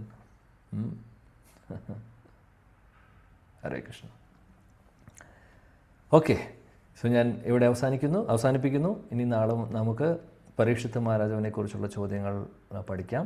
അപ്പോൾ ഇന്നത്തെ നമ്മുടെ മെഡിറ്റേഷൻ ഭഗവാന്റെ മനോഹരമായിട്ടുള്ള രൂപത്തെക്കുറിച്ചും അതേപോലെ തന്നെ അദ്ദേഹത്തിൻ്റെ ദയ അല്ലെങ്കിൽ കാരുണ്യത്തെക്കുറിച്ചും നമുക്ക് ഓർക്കാം. ശുകദേവ് ഗോസ്വാമിക്ക് എങ്ങനെയാണോ ആകർഷണം തോന്നിയത്, നമുക്കിതൊക്കെ കേൾക്കുമ്പോൾ ആകർഷണം തോന്നുന്നുണ്ടാവില്ല. പക്ഷേ പ്രാർത്ഥിക്കാം ഭഗവാനോട്, ഭഗവാനെ എന്തെങ്കിലും ഒരു ദിവസം നമുക്കും ഇതെല്ലാം കേൾക്കുമ്പോൾ ഭഗവാനെ കാണാനുള്ള ആഗ്രഹം ഉള്ളിൽ കൂടുതൽ വരുവാനും ഈ ലോകത്തുള്ള എല്ലാം അവസാനിപ്പിച്ച് ഭഗവാന്റെ അടുത്തേക്ക് പോകാനുള്ള ആ ഒരു ആഗ്രഹം നമ്മുടെ ഉള്ളിൽ വരാൻ വേണ്ടി ആത്മാർത്ഥമായിട്ട് നമുക്ക് പ്രാർത്ഥിക്കാം. അതിനുവേണ്ടി ആചാര്യന്മാർ പറഞ്ഞു തരുന്ന കാര്യങ്ങളൊക്കെ ചെയ്തുകൊണ്ട് നമുക്ക് മുന്നോട്ട് പോവുകയും വേണം. അതും ഇമ്പോർട്ടൻ്റ് ആണ്. നമ്മൾ ചെയ്യാനുള്ള കാര്യങ്ങൾ ചെയ്യുക, കൂടെ പ്രാർത്ഥിക്കുക. അപ്പോൾ തീർച്ചയായിട്ടും ഒരു ദിവസം നമുക്കും ഇതെല്ലാം ശരിക്കും ഉള്ളിൽ ഇപ്പോൾ കേൾക്കുമ്പോഴും നമുക്ക് സുഖമുണ്ട്, അല്ലെങ്കിൽ എന്താ പറയുക, നമുക്കും ഒരുപാട് സന്തോഷം തരുന്ന കാര്യങ്ങളാണ്. പക്ഷേ ഇങ്ങനെയുള്ള ഈ ഒരു സന്തോഷമല്ല, ആ ഒരു ആനന്ദം ഹൃദയത്തിൽ നിന്ന് നമുക്ക് ഫീൽ ചെയ്യാമെന്ന് പറഞ്ഞു കഴിഞ്ഞാൽ, ഹൃദയത്തിൽ ഫീൽ ചെയ്യാമെന്ന് പറയുമ്പോൾ അത് വേറെ ഒരു സംഭവമാണ്. അങ്ങനെയൊരു അവസ്ഥ നമുക്ക് എല്ലാവർക്കും വരട്ടെ. ഹരേ കൃഷ്ണ. ആ ഒരു പ്രാർത്ഥനയോടുകൂടി നമുക്ക് ഇന്നത്തെ സത്സംഗം ഇവിടെ അവസാനിപ്പിക്കാം. ഹരേ കൃഷ്ണ ഹരേ കൃഷ്ണ കൃഷ്ണ കൃഷ്ണ ഹരേ ഹരേ ഹരേ രാം രാം രാം ഹരേ ഹരേ. ഗ്രന്ഥരാജ് ശ്രീമദ് ഭാഗവതം की जय, जगतगुरु शीला प्रभुपाद की जय, समवेद गौर भक्तवृंद की जय, गौड़ीय गुरुवृंद की जय, श्री वृंदावन धाम की जय. जय जय श्री राधे श्याम निताय गौर प्रेमानंदे. Thank you. ഹരേ കൃഷ്ണ. കൃഷ്ണ പ്രഭു, ഒരു 10 മിനിറ്റോളം സംശയങ്ങൾ തീർക്കാനുള്ള. ഹരേ കൃഷ്ണ പ്രഭു. Thank you. ഈ ശുകദേവ ഗോസ്വാമി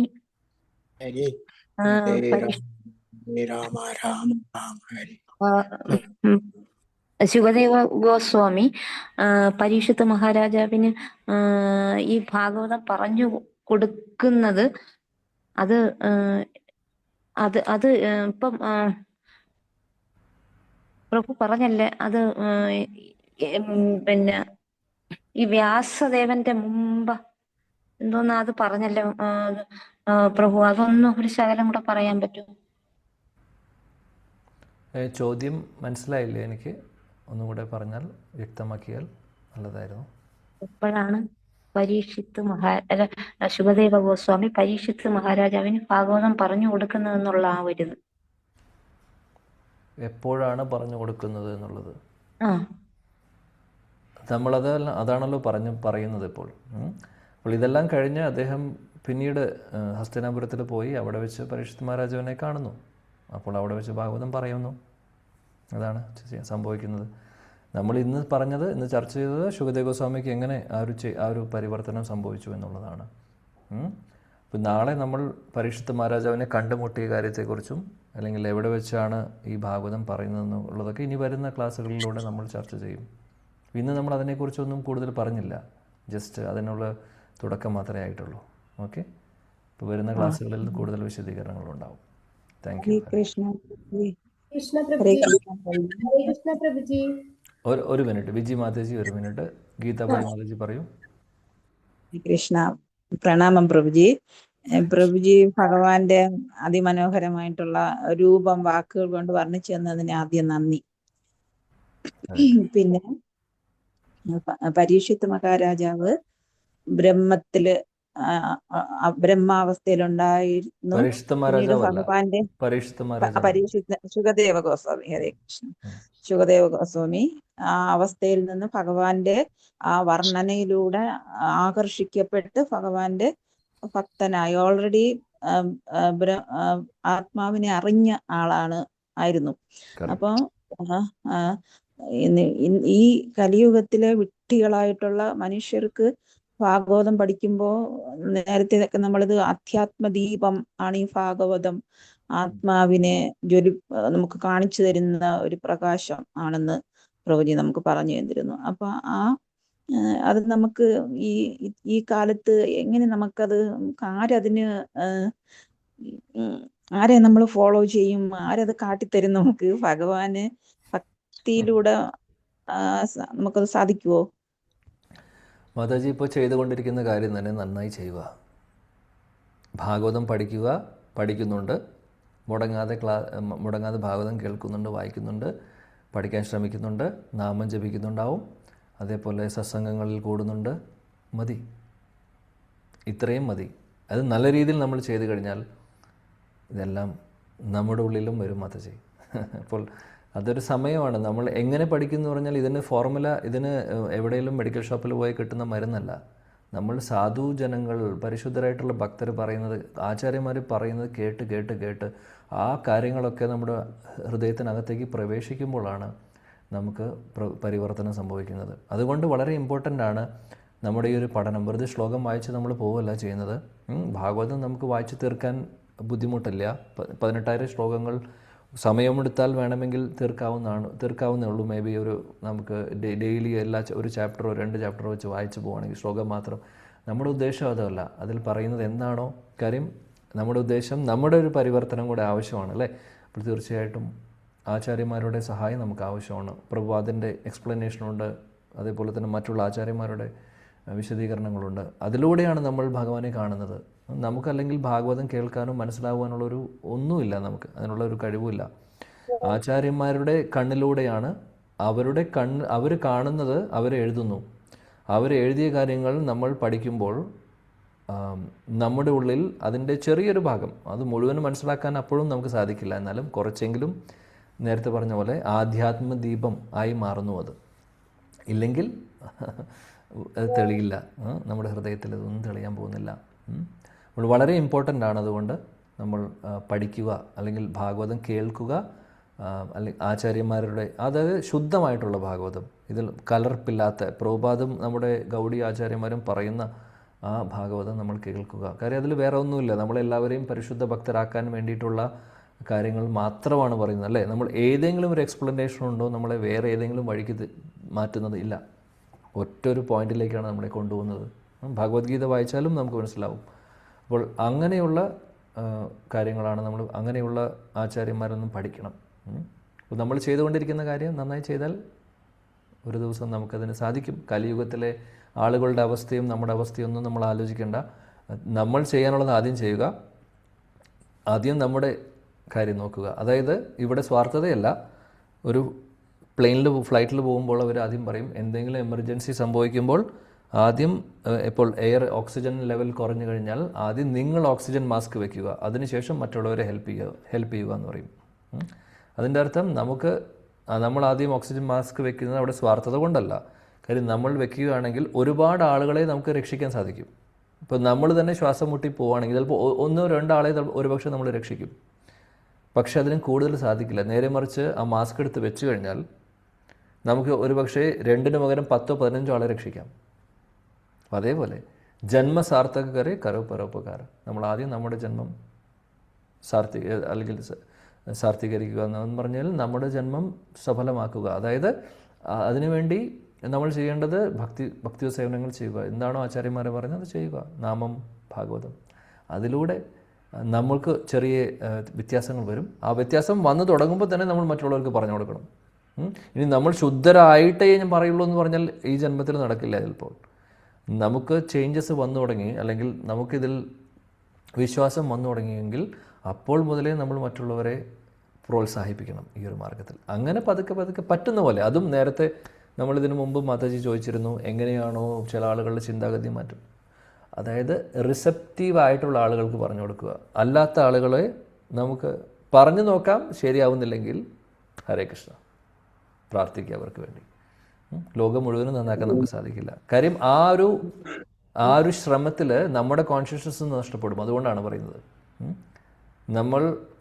നമുക്ക് മെച്യൂരിറ്റി ഇല്ലെങ്കിൽ, ഉത്തമാധികാരികളല്ലാത്തതുകൊണ്ട് നമുക്ക് അങ്ങനെ ഒരാളെ കംപ്ലീറ്റ്ലി മാറ്റാനൊന്നും, അതായത് പൂർണ്ണമായിട്ടും ഭൗതികതയിൽ നടക്കുന്ന ഒരാളെ പെട്ടെന്നൊരു ശുദ്ധ ഭക്തനാക്കി മാറ്റുമെന്ന് പറഞ്ഞ കഥയൊന്നും, ഇതൊക്കെ നമ്മളെ സംബന്ധിച്ച് അസാധ്യമായിട്ടുള്ള കാര്യങ്ങളാണ്. അപ്പോൾ ആ ഒരു പ്രയത്നത്തിൽ നമ്മൾ അവശരാവും, നമ്മുടെ വിശ്വാസം നഷ്ടപ്പെടും. അവസാനം പതുക്കെ പതുക്കെ ഈ ഒരു ഇതിൽ നിന്ന് നമ്മളാണ് മാറിപ്പോകാൻ പോകുന്നത്. അതുകൊണ്ട് പറ്റുന്ന രീതിയിൽ നമ്മൾ കാര്യങ്ങൾ ചെയ്യുക. നമ്മൾ ചെയ്യുക മാക്സിമം.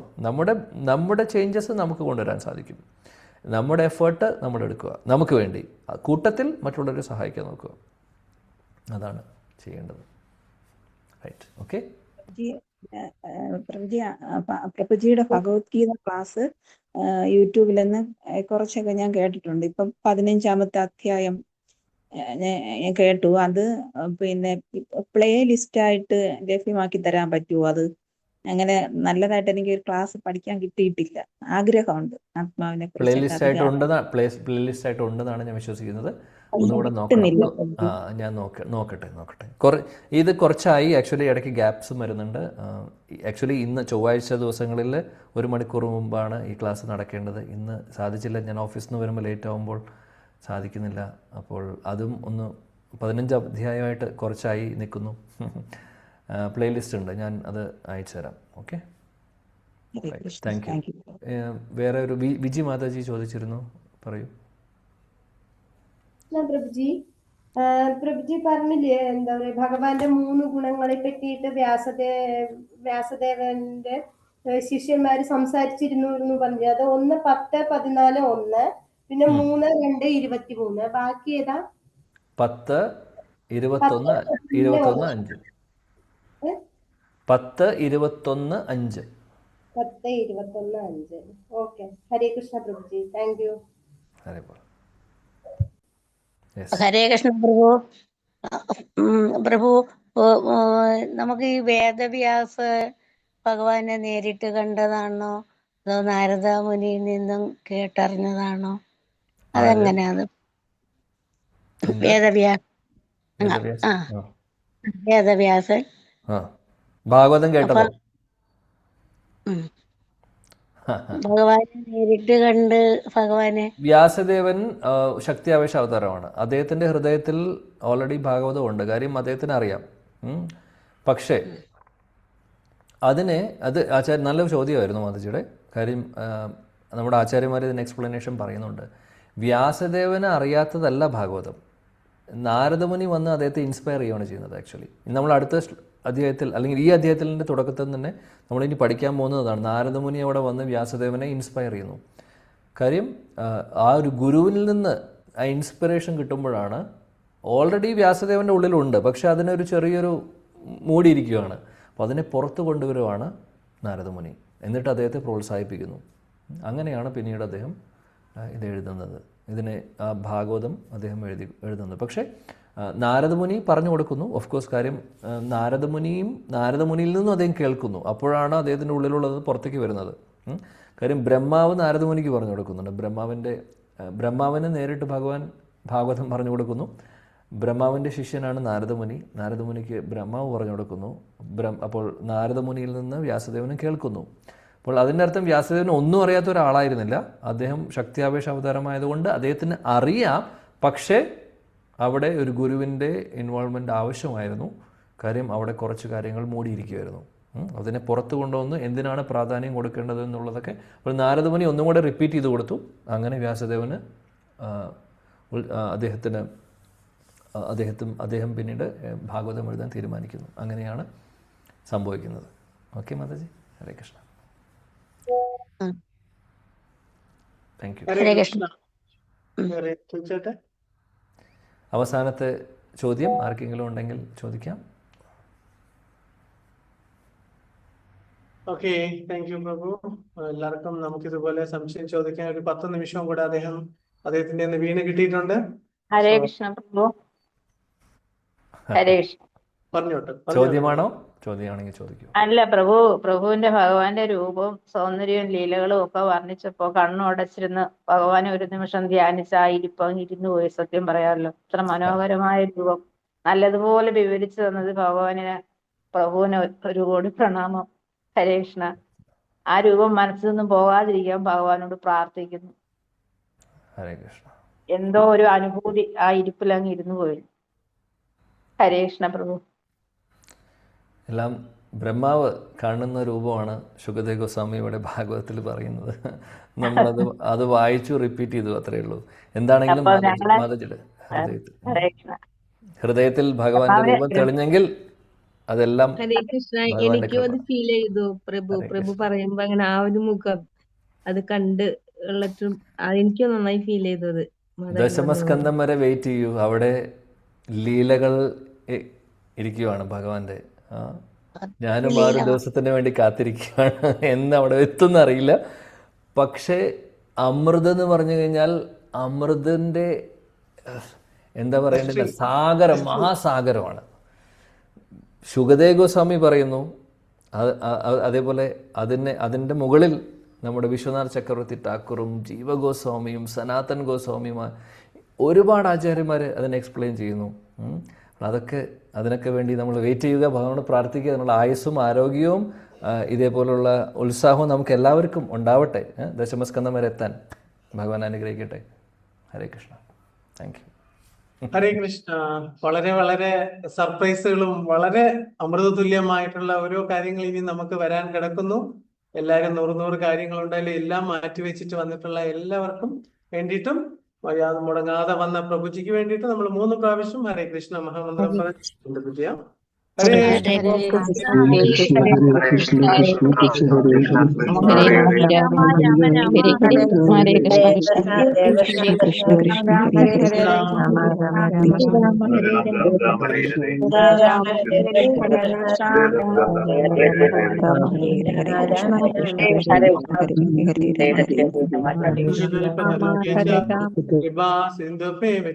പതിനാനാം വൈഷ്ണവേഭ്യോ നമോ നമഃ. കോടി വൈഷ്ണവൃന്ദ की हरिनाम संकीर्तन की हरे कृष्णा महामंत्र